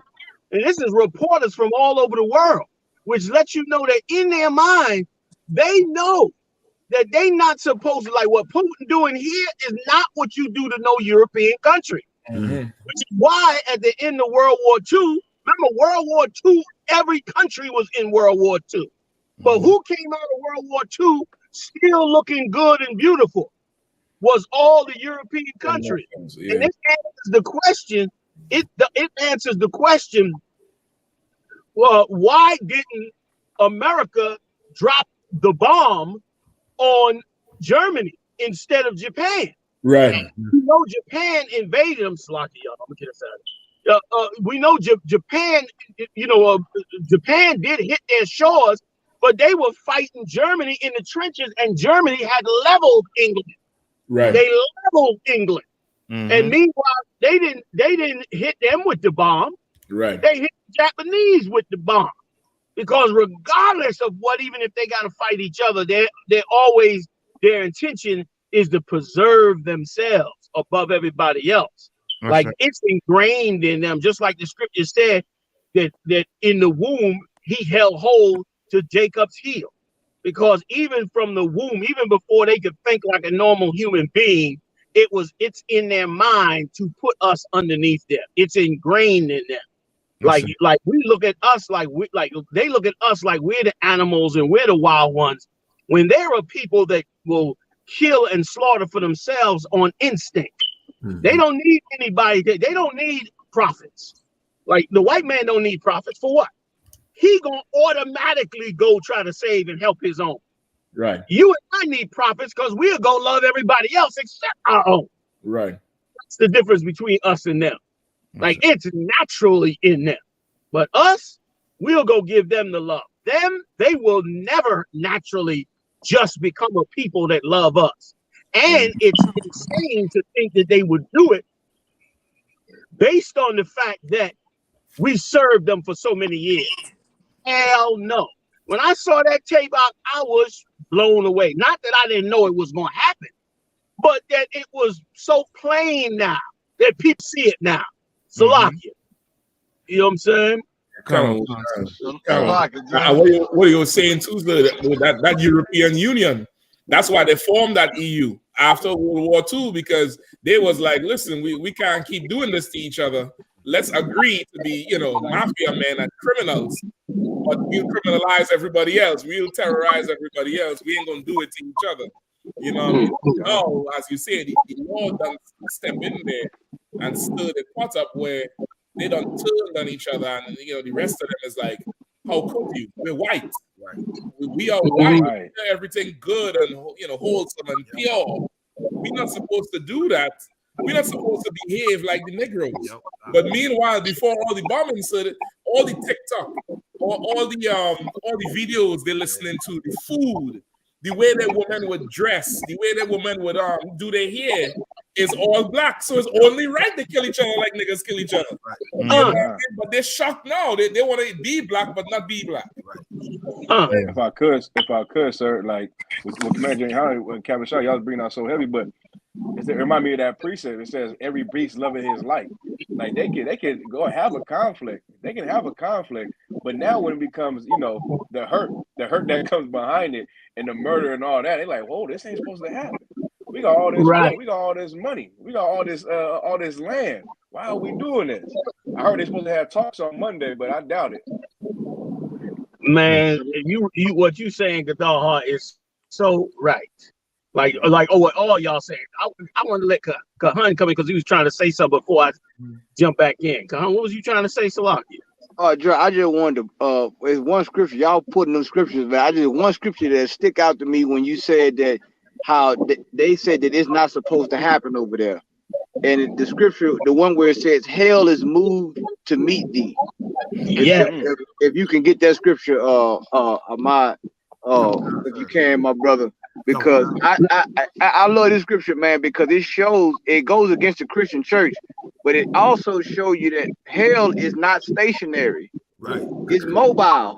You know what I'm saying? So if I can get that scripture right there, I just want to go into that scripture, and I'm a yield off of that. So come on, like them scriptures coming off the page now. They coming off the page. They floating in the air now. They never. They 3D. They 3D now, General. You know what I'm saying? They high definition. The Bible done into them pop-up book. You know them books. Them old school. Right. Tree pop up and the giraffe pop up. That nuclear missile popping up right now. Isaiah chapter 14, verse 9. Hell from beneath is moved for thee to meet thee at thy coming. You understand? Like that was going on with them, man. Hell, like we didn't win. It's almost that same precept where it talks about they're gonna get the cup passed to them. Like now, all that, and it's getting deeper and deeper. I'm hearing mercenaries going off in there.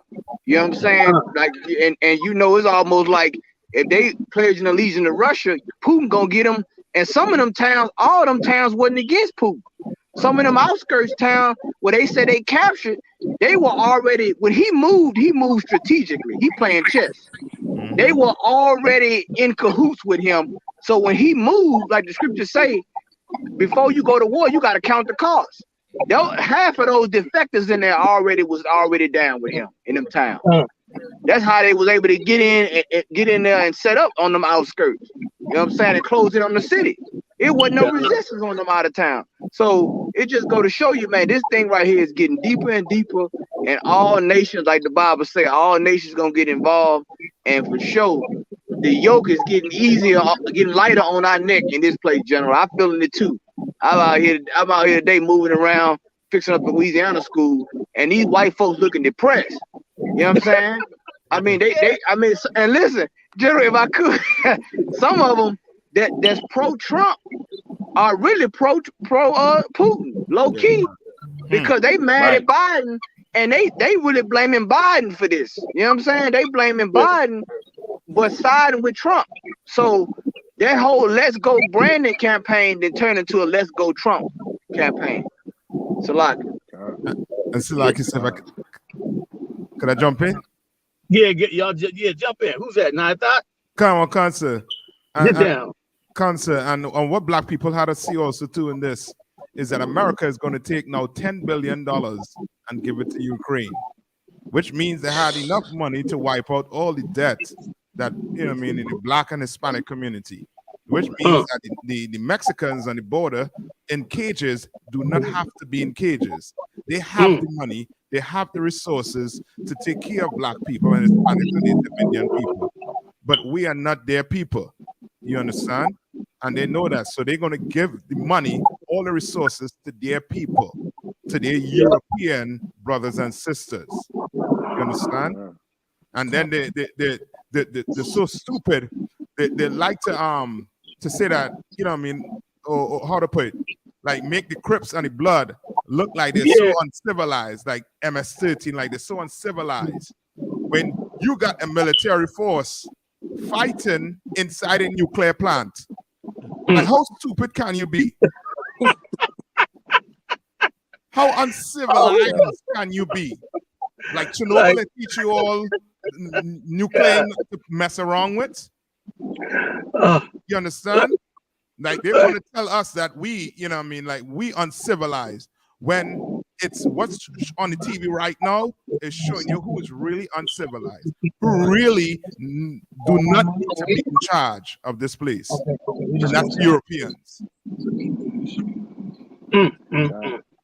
Listen, you right. I mean, brother, I laughed so hard when I heard the announcement. Attention, attention!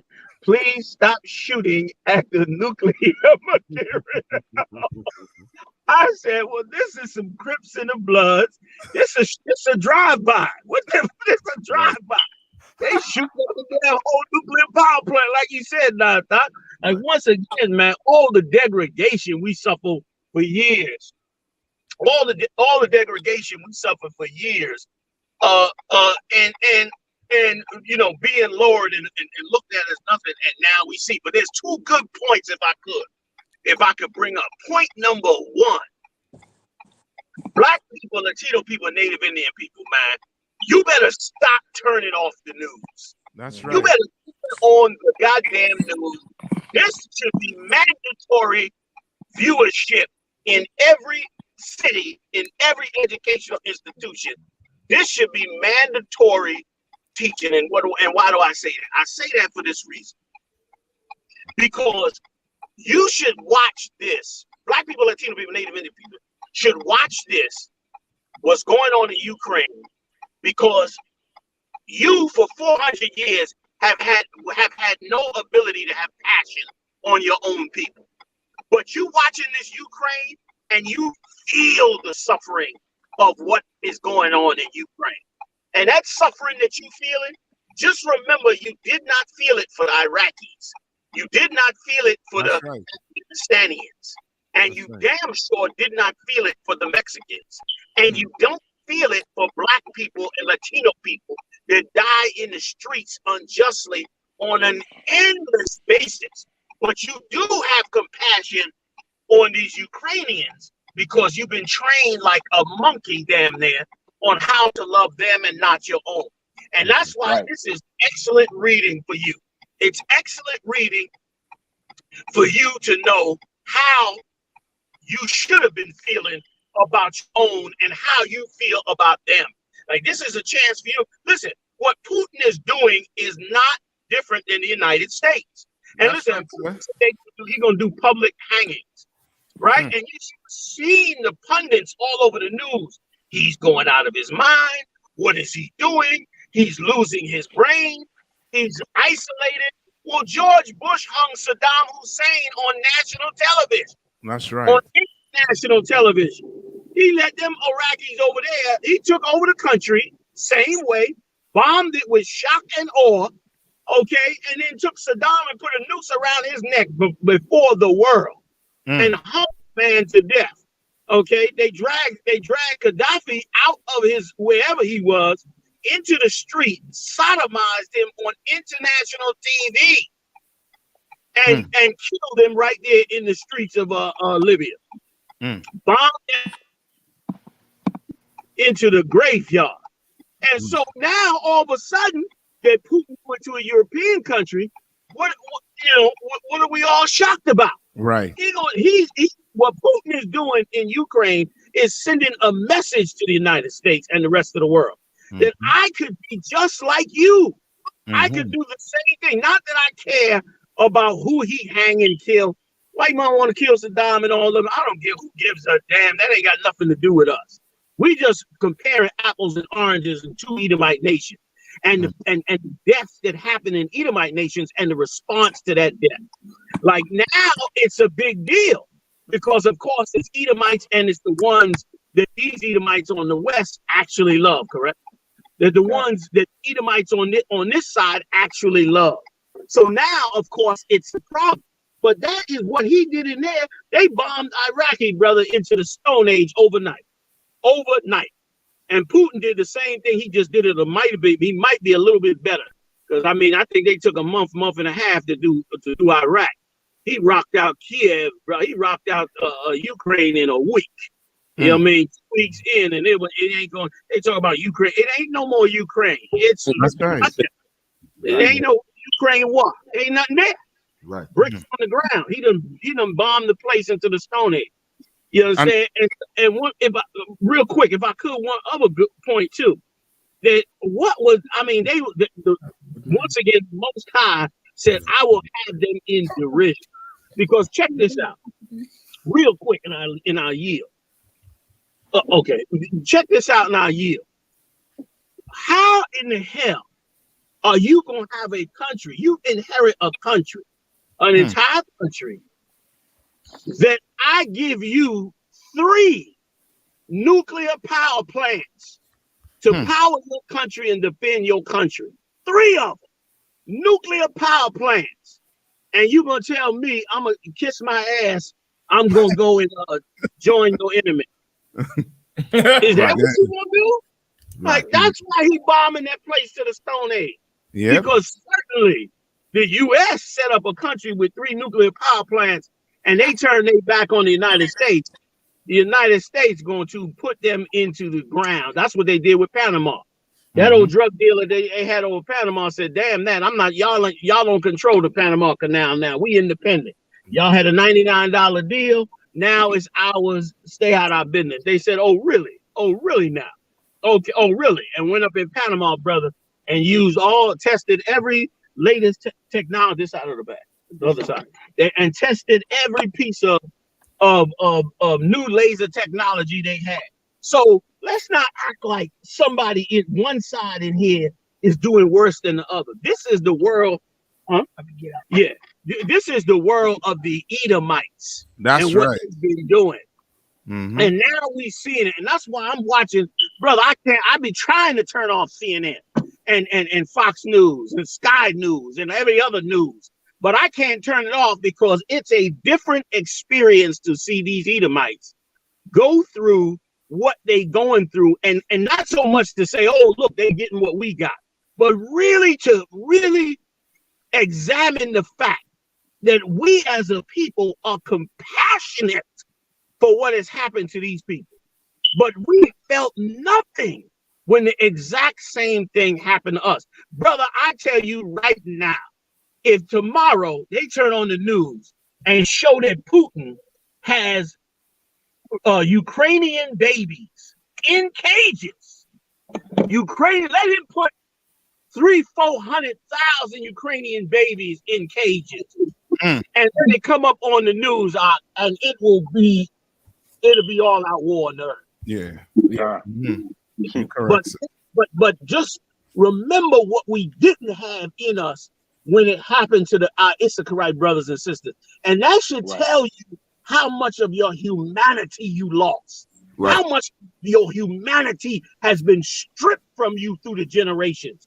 And you should say, man, yo, I got to get this. I got to become a human again because I lost my humanity. Because all that I have compassion for is the slave master. And that's it. Salaki, I yield, man. Salaki, sir. And they're using these Ukrainians making Molotov cocktail and they want to fight Russia. I don't understand that stupidness. Yeah, like, you know what that's like? That's like when in the 60s, when there was a threat during the Cold War, when there was a threat of a nuclear war, they turned around and told people to go into bomb shelters. And they also told people, you know, what's that thing they did with the kids? They made a song out of it where the kids dropped down and got under their desk. If it was a nuclear explosion. That was to just motivate people to feel like they had something they could do. But them Edomites knew you drop a global thermonuclear device on a city and everything is going to be dead in that city. But they just told them that to feel good. And they on CNN showing them Molotov cocktails. Like, you know, this was actually going to do something against them tanks. All the experts knew that this was just to try to keep their morale up long enough to try to get some weapons in there that they can actually get something done with. But they didn't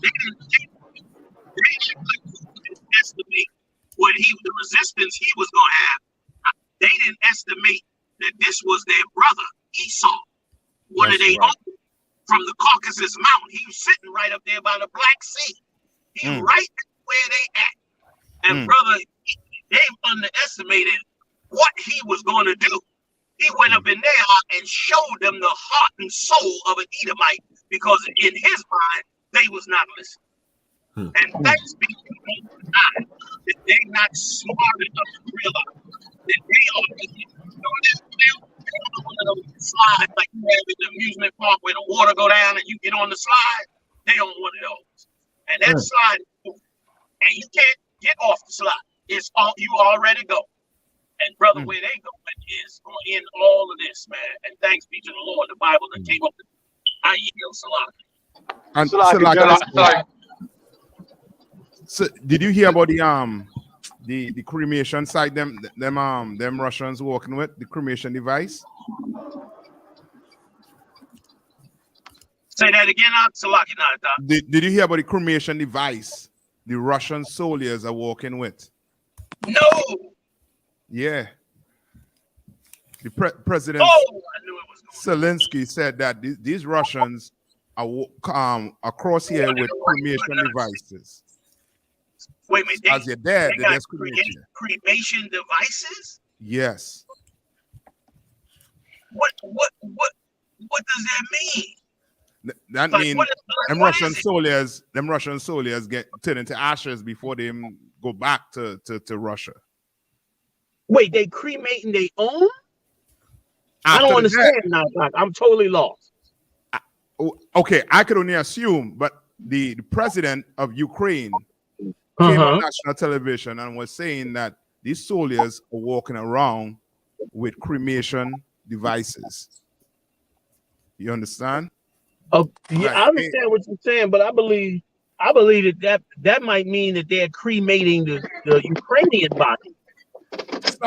Something they're doing, whereas it's, you know what I mean, I don't know if it's propaganda, but it's sung as if they're trying to get rid of evidence quick. So you know what I mean? Look, listen, I go ahead. Somebody say something, Salaki.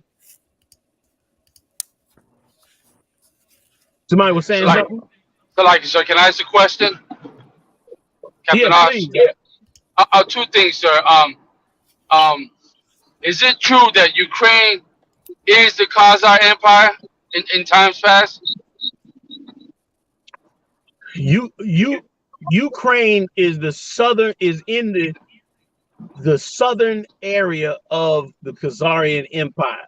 That whole area by Crimea, right over there, right where that sea is by Crimea, over there, all over the area with the what do they call that area today? Chechnya, Moldova, all that area around there, all of those are areas of the original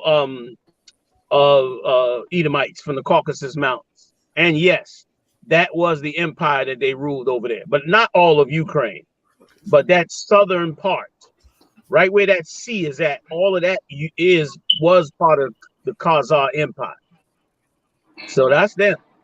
But them Edomites that's up in there that you're seeing in Ukraine, okay, a lot of those are descendants of the Nazis when they were fighting Russia. Because remember, the Nazi, that corridor right there by Crimea, that corridor, it was once ruled by the Ottoman Empire. That's why they're Muslims up there in Chechnya.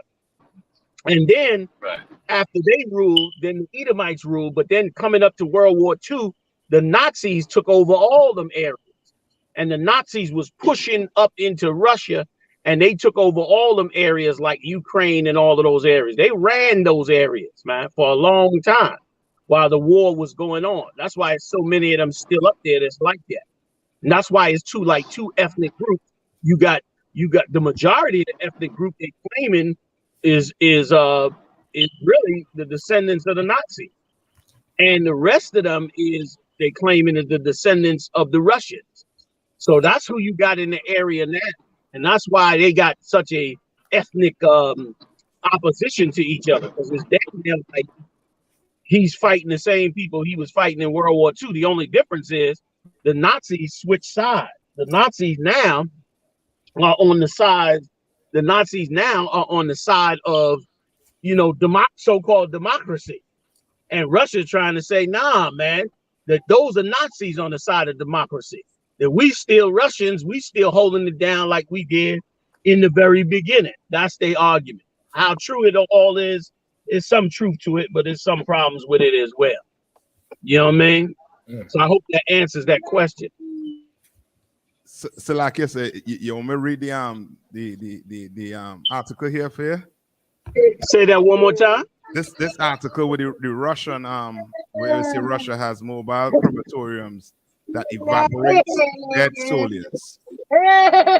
It evaporates dead soldiers. Yes. So okay, so they're using it for their soldiers. Yeah, it's like they're trying to hide the numbers. Of how many of them getting killed. Yes. What they were saying is so that the propaganda was that you know some of the Russian they're saying some of the Russian people said Putin lied and convinced young boys to join the military, saying they was going to do training in Ukraine, and it turns out he was actually going to war. So they're saying the crematorium, the mobile crematorium, is to burn them soldiers' bodies so there's no evidence, and you know, to hide people at the war. But that could be just propaganda against Putin. You know what I mean? Because how much time America done lied and carried our boys, you know, in the middle of wherever to, you know, put potatoes and die. Yeah, you can't count on that. Of course, there's tons of young men who join up the military and don't tell their parents. Tell them something else. Yeah, I'm going to college, and then they go join the military. You know what I mean? That goes on all over the place. You know what I mean? And they could be lying to them. You know what I mean? Who knows? But it does seem like it's partial propaganda. But listen, here's how you get through all the propaganda. Here's how you do it. Is the convoy burning or is the buildings burning? Propaganda over. Done. If the convoy burning, you know what's going on. Right. If the building's burning, you know what's going on. Right. If they shooting up the nuclear power plant, it's obvious what the hell is going on. God. You understand? God. Go ahead, Salaki. Salaki, I didn't mean to interject. Salaki, John. I thought you, I just want to talk about I'm running, man. I'm overrunning anyway. Salaki, go ahead. I don't believe that president is in Ukraine. I mean, he you know, on the podcast, live streaming, you know, with a Under Armour t-shirt on in some bunker. But I don't even believe that he in Ukraine. And he really he like you said, he underestimated. He thought that NATO was gonna step in and make a no-fly zone in Ukraine, but they said they wouldn't go make a no-fly zone because Putin has air superiority in that area. You know what I'm saying? So he, in essence, he made a lot of those people guinea pigs. Well, he should have let him leave because he couldn't match. He didn't have the firepower to match him. So now Putin ain't letting nobody out because everybody now is insurgents or considered enemy combatants. So they saying that he killing civilians. Everybody left, majority look like, I mean, you know, that's an argument that people could say, well, it's mainly all the men. Like he like with an Under Armour t-shirt on, and some I believe he might be in Hawaii somewhere. I don't know, but I don't believe he in Ukraine. You know what I'm saying? I don't believe he in, but you never know. But I just wanted to say that, man. Like he underestimated Putin, man, and he got mad at NATO because NATO wouldn't institute a no-fly zone. So it's gonna get ugly. I was listening to they had the Ukraine national anthem on TV yesterday morning, and I didn't know what it was. It sounded like funeral music to me. I mean, so I'm just saying it sounded like funeral music because it's about to get ugly over there. And them people is trapped over there, and they can think he can't blame nobody. He can't blame the NATO. He got to blame himself. You know what I'm saying? He underestimated Putin, and he had traitors probably in that cabinet. So it's about to get ugly. Salakia. Salakia, sir. I know if you see the I think they have a video there with Graham. What was it, Lindsey Graham? Yeah, God, sir. It's called, Right. talking something about is there Brutus? Yeah, God, sir. I know if you hear it, sir. Lindsey Graham? Yeah, Graham, sir. Is there a Brutus? Yeah. Right, he calling for the assassination. He want somebody to assassinate Putin. Right. Yeah. But I think he backtracked later on because they saying, "Are you calling for a political assassination?" See, the rhetoric heating up. All this rhetoric is heating up. You know what I'm saying? Salakia. And that's showing you just how they just really deal with each other. Yeah, come on, like yeah. that's really, that's what they would do with us. Yep. Like somebody talking too much, put a bullet in his head. MLK, Malcolm X, Medgar Evers, whoever else. Somebody talking too much and is coming up against what their ideology is.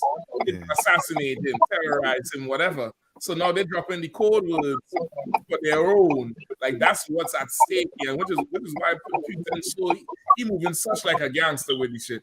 He hear them talking, he say, "All right, I'm moving," and they still ain't make a move yet. Right. Like that's where the whole thing going. That's really how they deal with people. They can kill everybody. Is the second story. The second one. So yeah, the second one, and below it is the video. Like maybe close to the end is the video first. Hey, before you started that story, can I just say one thing, y'all? Come on, sir.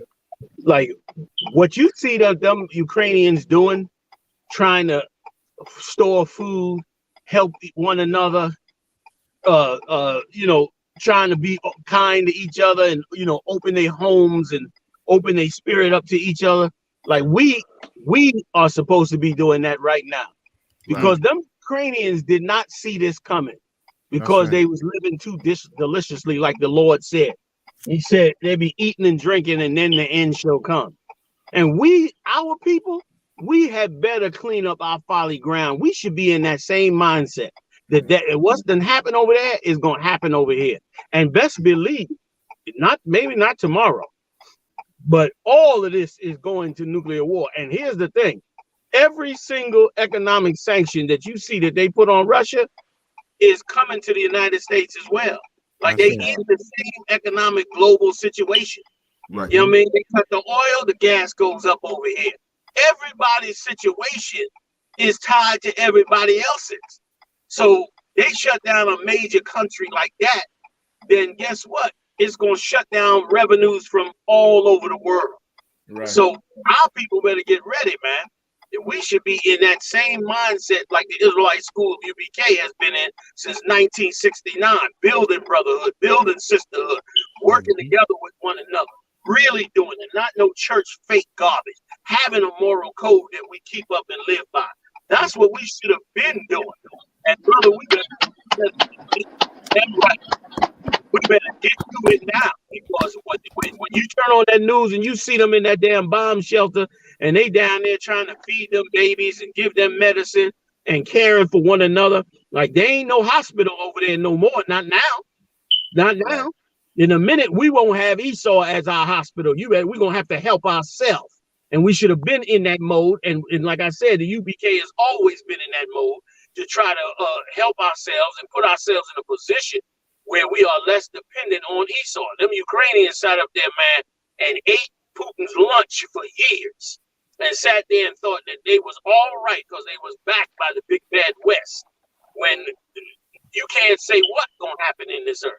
In this place, this going to descend into complete and utter madness.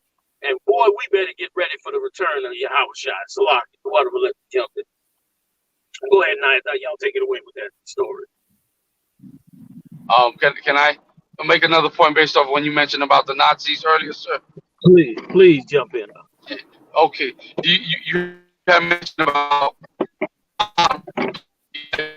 and they did not they did not, even though they went to war with Germany, they did not wipe them out like the way they did the Japanese. And you know, in America, in those days, they had concentration camps for the Japanese.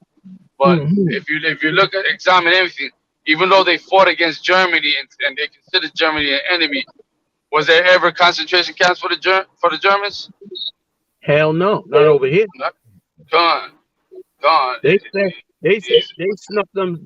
They snuck them Germans down in the South out and fed them cornbread and fried chicken up. That's what the hell they did. And Negroes was in the kitchen cooking and fed the hell out them Nazis. You know, Margaret Sanger and all her Southerners down there remembered everything that she was taught. Somebody brought it out the other day. I think it was on the Monday show or sometime. Somebody recently brought out how you know, they studied, I think it might have been on Facebook, how they studied, you know, American racism and said that they studied it to understand how well they control us. Y'all saw that, right? Yeah. Yeah, that was an amazing post. You know what I'm saying? So what you saying is dead on right. You know what I'm saying? So you know what I mean? I mean to cut in. Go ahead. And so like it's a if I don't know if I'm correct on this, right? But I think that those like those devils, they have like code of war stuff for themselves. I think they go by a code of war, and they was trying to say that with what Lindsay I think Graham I said that, you know what I mean, like they already have a code where they don't call for that. What Lindsey Graham called for the assassination. So you can't kill a head of state while at war. So these devils, they do have, you know what I mean, some articles on how to deal with each other. But when it comes to other nation, off the books. That don't even matter. Yeah. You know what I mean? Like they in the last 2 decades out, they wiped out 2 heads of state and sent 2 countries into darkness. Yeah. You know what I'm saying? And the firepower that these countries have now, when they put down a country out, it don't come back. It ain't gonna be no more Ukraine. Ukraine is over.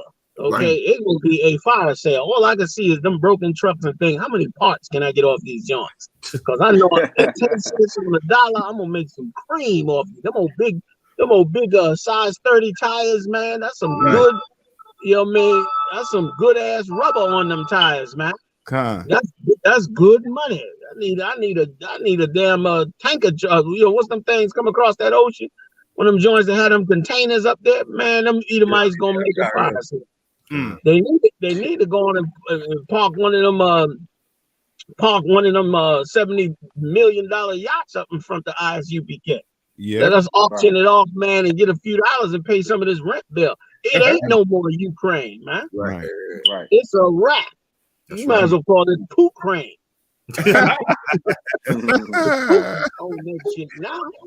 And that's the hand of the Most High. So I don't know how they could even act like, you know, it can't that you know, like that's an impossibility when they doing it like you said, non-thought. Yeah, they doing it non-thought like you out of view here. Like they doing it non-thought like you said, they did it twice. And they ain't worrying about it. Listen, and they done scared the hell out of many more. You know what I mean? And some say that they knocked off a few of them, you know, in a quiet way, like that one that was running Venezuela and all of them. Yeah. You know what I mean? Who knows? Like once again, all of a sudden, Putin is the boogeyman. Right. When all the things that they claiming that he do, shut that again. All the things they claiming that he does, I mean, they've been doing for years. You know what I mean? They've been doing for you know, this ain't new. This is, you know, this is par for the course. But the only difference is, you know, they feel shocked that it's being done to them, like you bring it out. Right. You know what I mean? They shocked. They have had control of the earth to the point where they collectively feel like leaders of the earth. Yeah. And for Putin to do this is like he broke the brotherhood. That's Like right. it's like he broke the code. How could he do that in the brotherhood? But believe you me, they got much more to come. Salak, I yield. Salak, yo. General, and you remember they did this to Arafat too. Remember when they trapped him in his building? Yes, they did. Held him Forced hostage him in down. there. They forced him down, trapped him in the building, and then I think later, wherever he was in hospital, the rumors coming about how the KGB poisoned him and all that type of shit. But they forced him out of power. It was a coup where he was rightfully in power, and they forced him out of power. They brought the tanks in, bulldozed down everything. Make somebody turn on him in his cabinet, I think, and had the military stand down and let them come all the way in. So as you're saying, so they've been doing it for years, but now that Putin decided he's gonna do it to them, right? You're behaving like a bunch of niggas now, right? You know what I mean? Like this ain't Compton, this is Ukraine. this ain't Compton, this is Crimea. Yeah. Yeah. And so like you said, they almost know that. Okay, Putin almost know that. Okay, well, if America never paid for their war crimes, then Putin gonna pay for his war crimes. Right. America ain't pay for no war crimes, none. You had holidays, you had pictures for Andrew Jackson, for all them criminals. You know what I mean? And you expect Putin now to go pay for what? For dropping bombs on Ukraine? When you drop a nuclear bomb on Hiroshima and Nagasaki? Right. Who paid for that? Come on, man. Like, they take us for fools in this place. You know what I mean? Like all the political, you know what I mean, garbage talk about taking them to the international crime, whatever. That ain't putting no fear in Putin, none whatsoever. Because if America pay for Afghanistan, they pay for Iraq, they pay for Libya, they ain't pay, you know what I mean, it's countless they ain't pay for. Right. But Putin, he's the one, he gonna pay for it. Yeah, right. And it was okay, it was heavy how he just came out and said, you cut all the economics off, that's an act of war. That first one was like, okay. But that second one was like, damn. You know what I'm saying? Like that second one was like pretty serious. Like this cat is like, yo, you ain't gonna do that to us. Right. He talking how America would talk. You know what I mean? Like you ain't gonna just handle us any old kind of way. Right. I don't know what you're thinking, but we ain't getting down with that. So, you know what I mean? He definitely, he told the French president, man, I'm prepared to go all the way. That's what he told him. He said, I am prepared to go all the way. So, anything can happen with this in the next few weeks, but this much is clear. Two things is absolutely clear. One, there is no place called Ukraine anymore. It's done. Number two, whatever, even if they all lay down their arms and make peace right now, the aftermath of this is going to be another inroad into the Third World War. Right. That's what's coming next around the bend on this right here. You understand? Regardless of what they say, I yield. And general too, also like how they have their the way how they talk about each other, where we ain't supposed to be like this, we supposed to be better, is like they're trying to be the righteous people of the earth. Like even with our laws, how they say, how dare you go before the unjust to judge your matters? Don't you know you judge the earth? Like all our laws is damn near like they're trying to hold each other to them standards. Like they're trying to take Jacob's spot. They're trying to live like how Jacob would live. But they're so foul. They're so they're so, I always say no one has foul. What's his name? Foul as Esau. Profane. They're so profane persons. Yeah, they're so profane in how they operate that even with each other, they can't shake each other's hand normal. Right. They could never do it. And they're trying right now hard to be civilized and righteous and above the brown nations. Yeah. Above the dark nations that we're not like them. Right. We don't do these things and straighten up the ties. But now the more they try to be right, is the more they're wrong. And it's like they can't win for losing now. Right. The more they try to just be right is the more they're wrong. They're better off just going ahead and starting the whole killing. Right. You know what I mean? Like, forget the suit and tie. Just get to killing. Put on the old the QAnon fox with the fox head and the fur on the shoulders, the horns, and pick up the old Viking axe and just get to killing and hacking and doing the Edomite stuff. You know what I mean? But this righteous walk, that ain't for y'all. It don't look good on y'all. It don't look good on y'all. That whole righteous walk, that shit don't look good on y'all, man. Everybody, listen, we watching that ugly devil from UK, James Bond. You know, the one with the funny face. Right.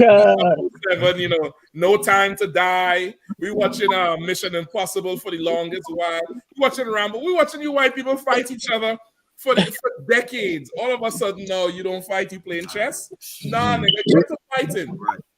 Somebody pull out the Kalashnikov and the Gatling gun and get to doing what you do in the movie. You know what I mean? You're right. Let me tell you, you're so right. Because that old tough guy talk is whenever they wiping out a dark nation. You know, we experience that every day. We get dragged out of a car by the police. But them, now it's white lives on the line. Let's be diplomatic. Let's show the world. We can't show the world we animals. Right. You know, we can't show the world we're beasts. You know what I mean? 'Cause that's one thing he doesn't want to show. But boy, oh boy, he gonna show it. Like the scripture said, uncover the thigh. Make bare the leg. Concept. Man, Shalak, if I may, sir, like they don't want to embrace it, but it's like you were built to be crooked. Embrace it. You know what I mean? You out here. You didn't, don't give it up now because it's Putin. Yeah, like embrace it. You wasn't in these back rooms, and all your money was built towards your ammunition and your weapons for nothing. We want to see you put it to work. Yeah, this is what you've been doing. You've been doing it for. Right. Yeah. True that. And Salaki says almost like how the Bible call them fugitives. You know what I mean? Like they're trying to run from justice. They're trying to live lavish on the earth. Right. You're trying to run from it. And the Lord ain't where you run from it. The Lord where you square in, you know what I mean? You face it down, face the judgment. Right. You know what I mean? Face what justice is. You know what I mean? Stop running. Stop being a vagabond. You know what I mean? Right. Like you robbed the earth until you ran out of things to rob. Now you're robbing each other. Why stop now? Yeah. Why stop now?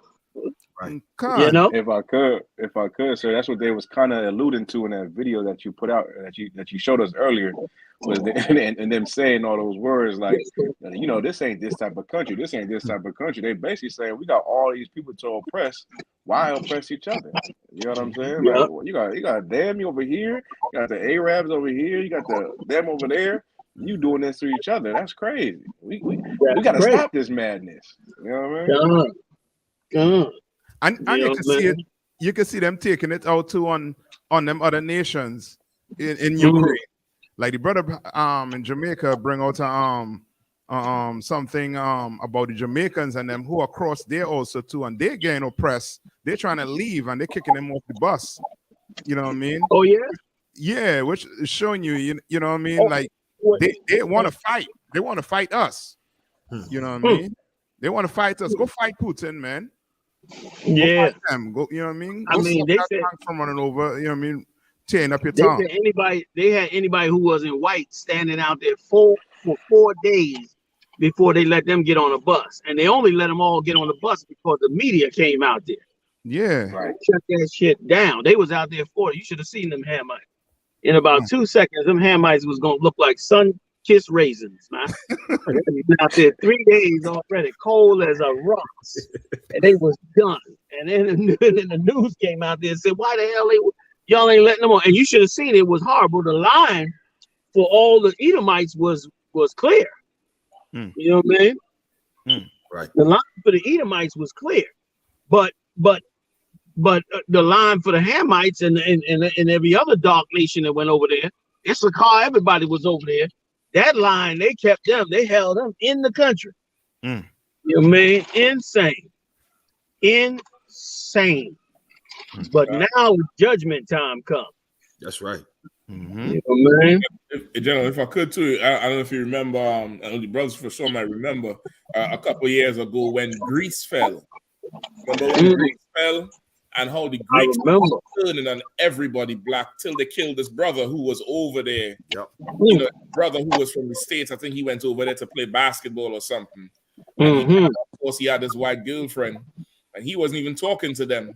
But they're so incensed to see him there, you know, living and thriving, and they beat him to death in Greece. It was just around the time where Greece was falling and shit was getting bad.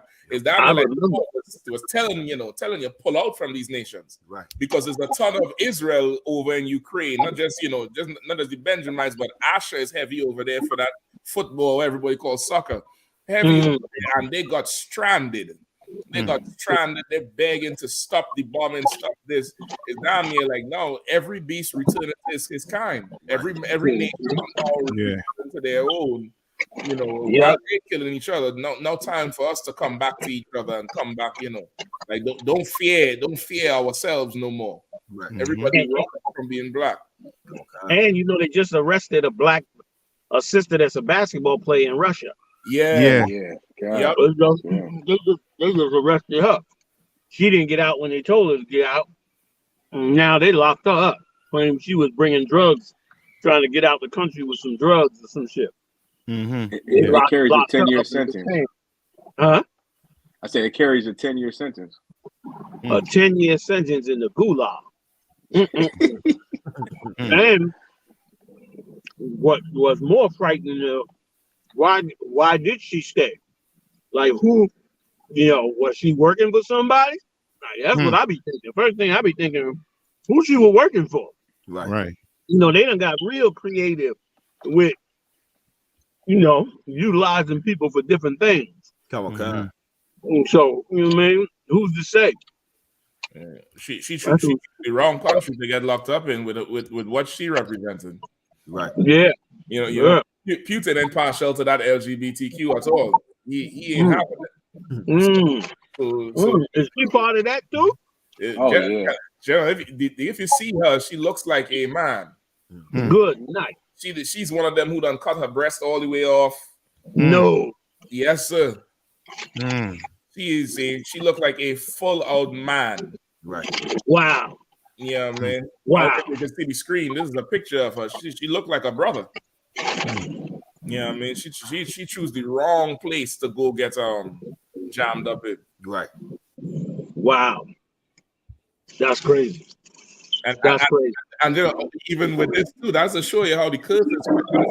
Like, she's a WNBA player, very famous across there in Russia. Yep.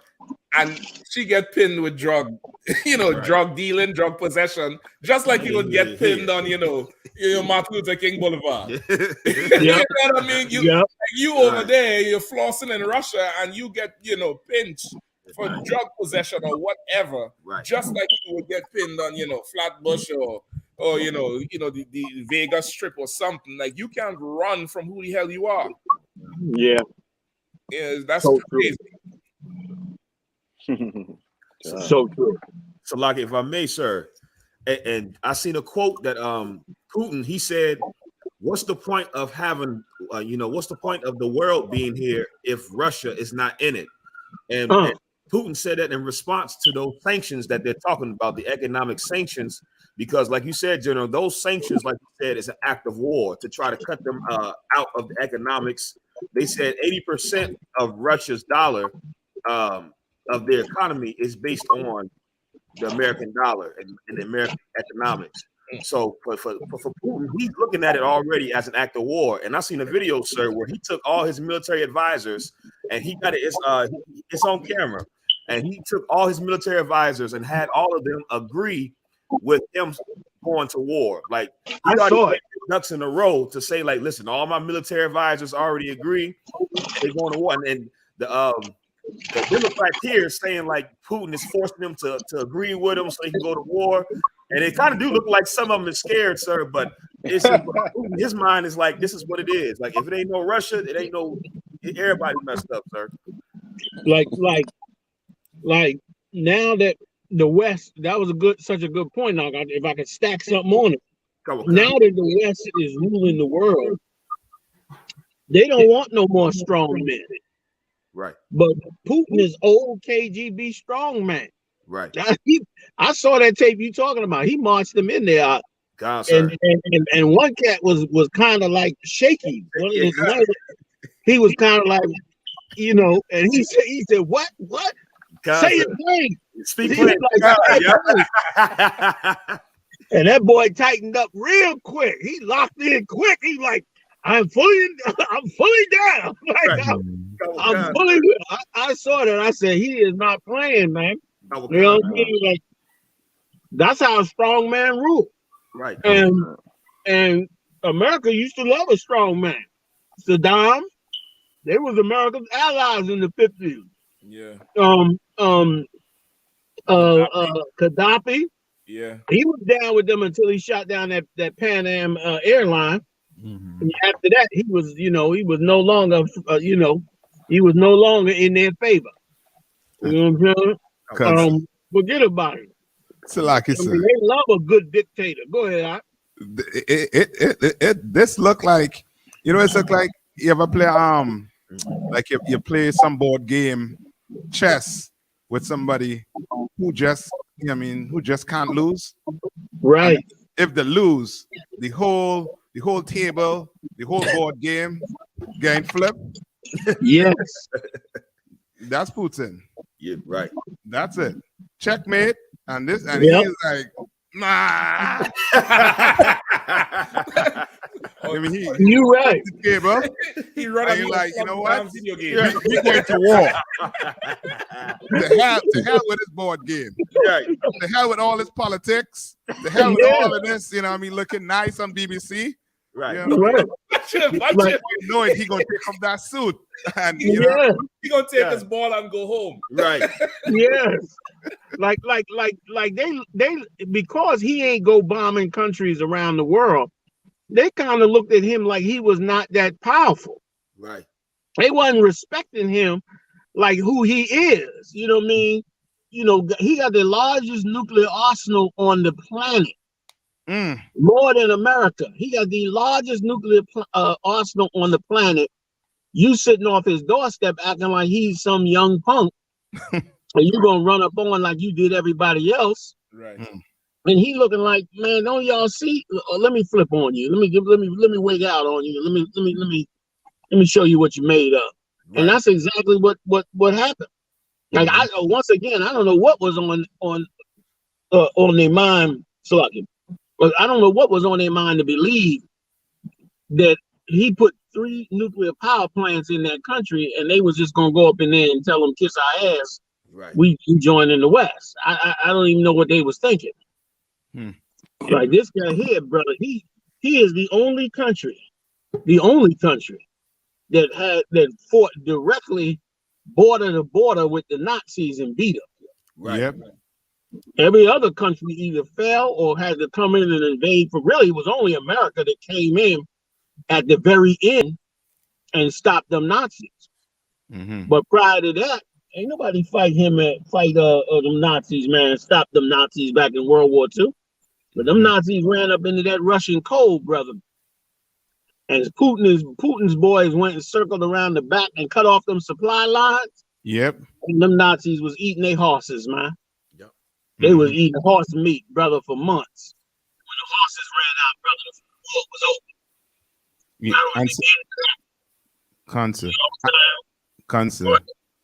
And so like you said, and they said that they say if Russia didn't come in from the back, right now we'd have been speaking German. That's right. Yeah. That's right. Ain't that something? That's right. So if Russia had stepped off. But the beauty is the Lord. He did it for this day right here. He did this, so that's what starts to unfold the way it's supposed to. Like it's going to be peace on earth forever and ever and ever after this here. Damn right. Number peace and quiet, man, and justice for all mankind, just like it was supposed to be from the beginning. Salam.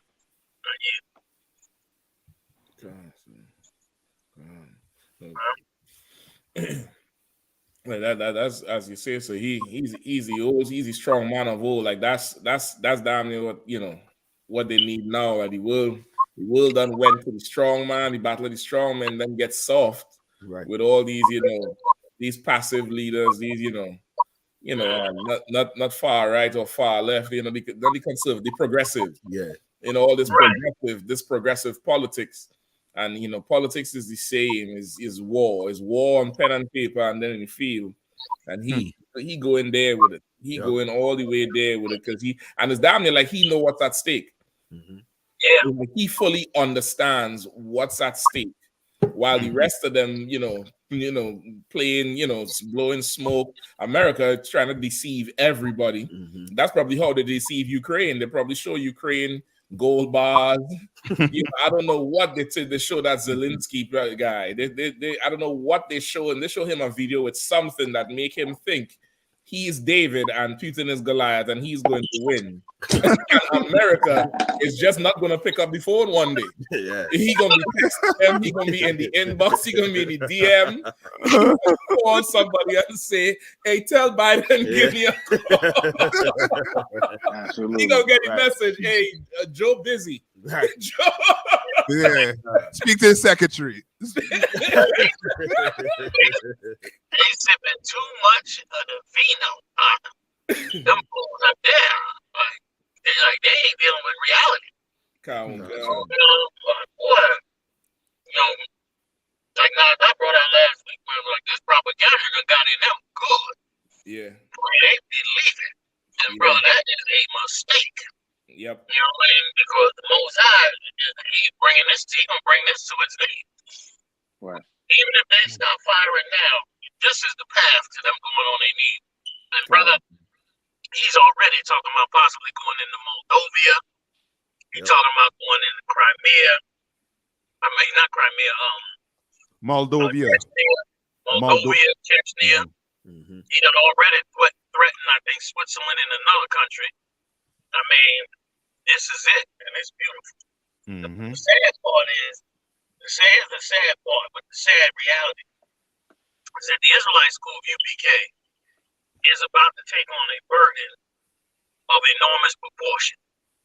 You're about to learn what it's like to be Moses, because when they finish with this place, our people are going to be in complete and utter hell. We are completely unconscious and completely unprepared for what is coming around the corner.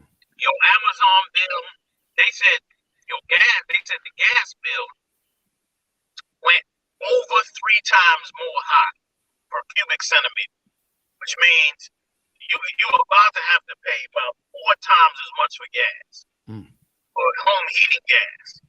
You're hearing already $4 or $5 a gallon, and some even more on the fuel, which means everything, once the fuel goes up, every single thing has to go up, because everything is moved on a truck. Everything is moved on a truck. So if it's moved on a truck, that means the price of it is going through the roof. The Uber bill going through the roof. Everything, every single bill is going to go through the roof if they don't stop this and reverse this. Which means if they allow it to go on for a period of time, it's going to hurt Black and Latinos like they ain't been hurt before. It's going to hurt them. It's going to be a new reality. And then once again, we're going to be in the same state that you see them people in, trying to feed them people in them subway, and trying to feed them people in them hospital basements. That's going to be us in these churches, man. That's going to be us. And only the Israelite school of U.P.K is equipped, disciplined, and with enough understanding not to be broken by what they see happening in front of them that's going on with what's in scripture.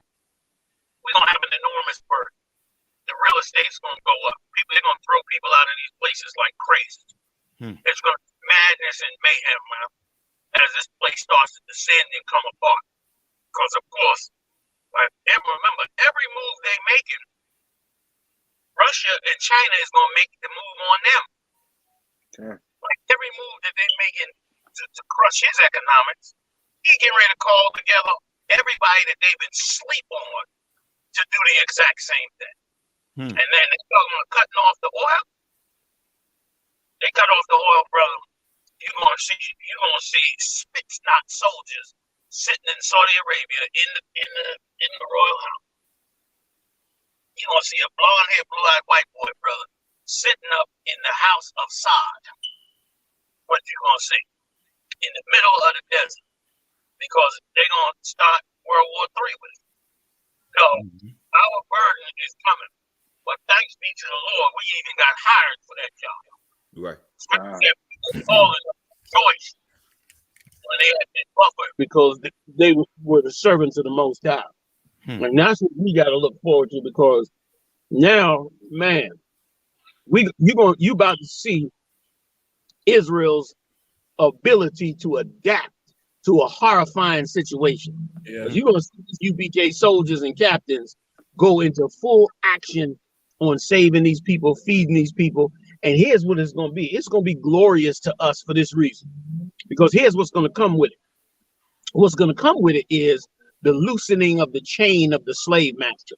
Those that lived good under the slave master and loved the slavery and brainwashed and loved all they lust, it's going to be a very vexing and sad day for them.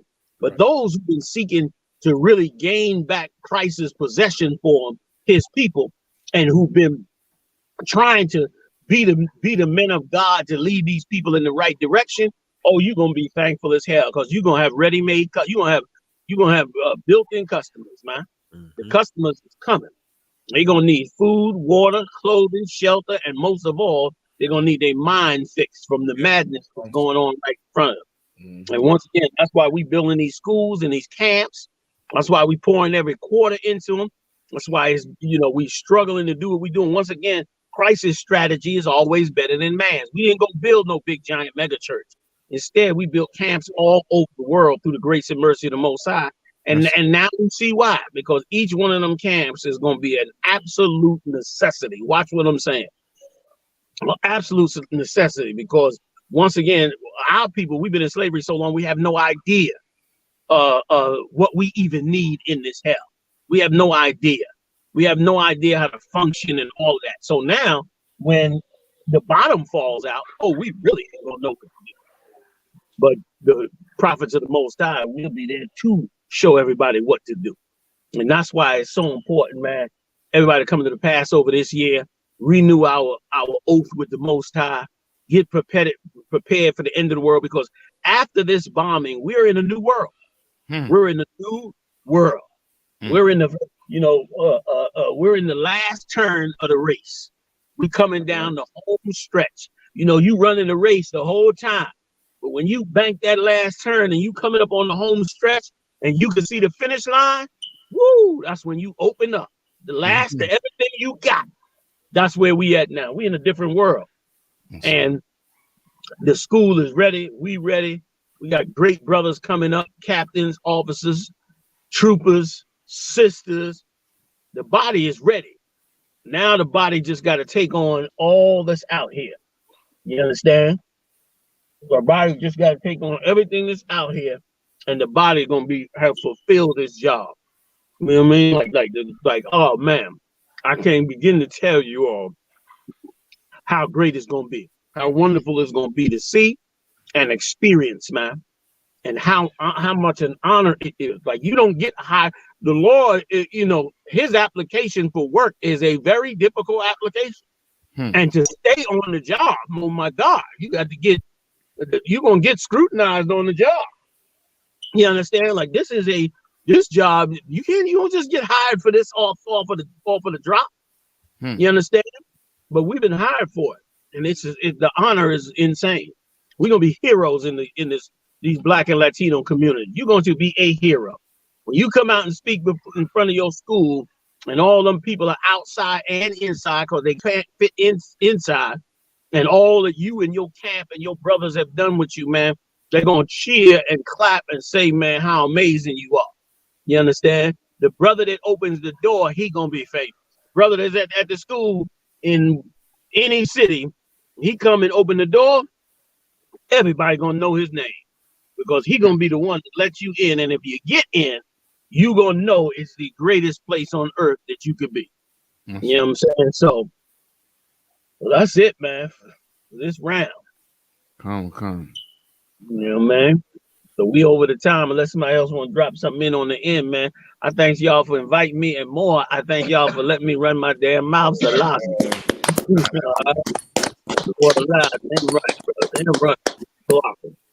Lord allow, we do it again Monday, yo. Come. All right, Doctor. Can't think that's about it. So again, to Water for sure stepping in. So yeah, most time, Christ. Livening up the show a little bit. Man, y'all don't know. I'm so excited, man. My wife about through with me, man.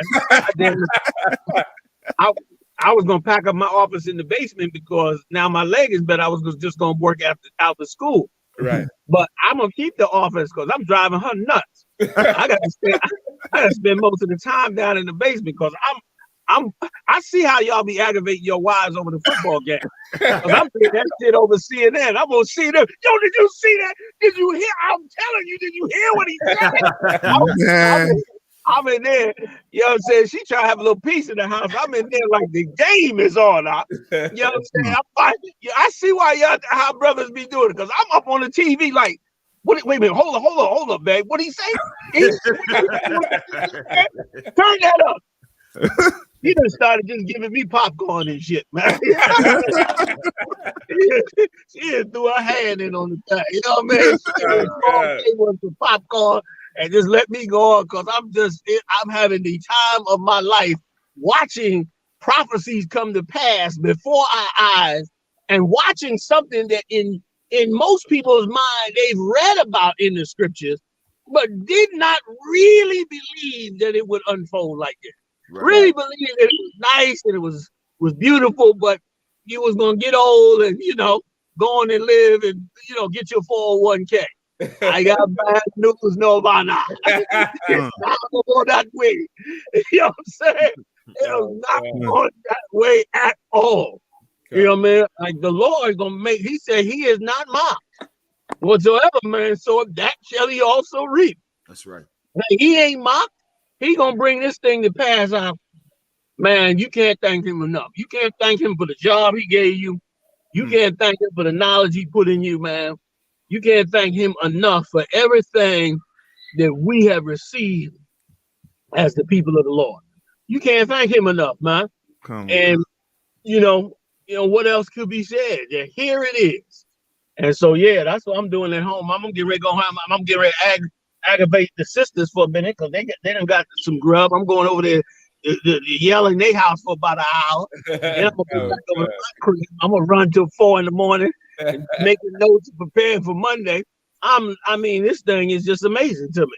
What is going on is biblical prophecy before our eyes. That's right. So that's it, y'all. Let's get out of here. Most time, Christ. But damn right, most time, Christ. If I could, everybody could check out blackwatch.news for more videos, more good, strong videos. And make sure you like this video, leave a comment. Also, too, after the live go out, go down in the comment section and give us some feedback on the show, how you like the show, different points, topics you want to bring out, not just in the live section, but everybody who in the live right now, once it goes off, go back under the video, drop some comments, hit that like button, share it all over the place. We're giving you the truth. We're doing the work. Make the world see it. You know what I mean? That's it, sir. Damn right. All right, the water, Akim, I appreciate it. All right.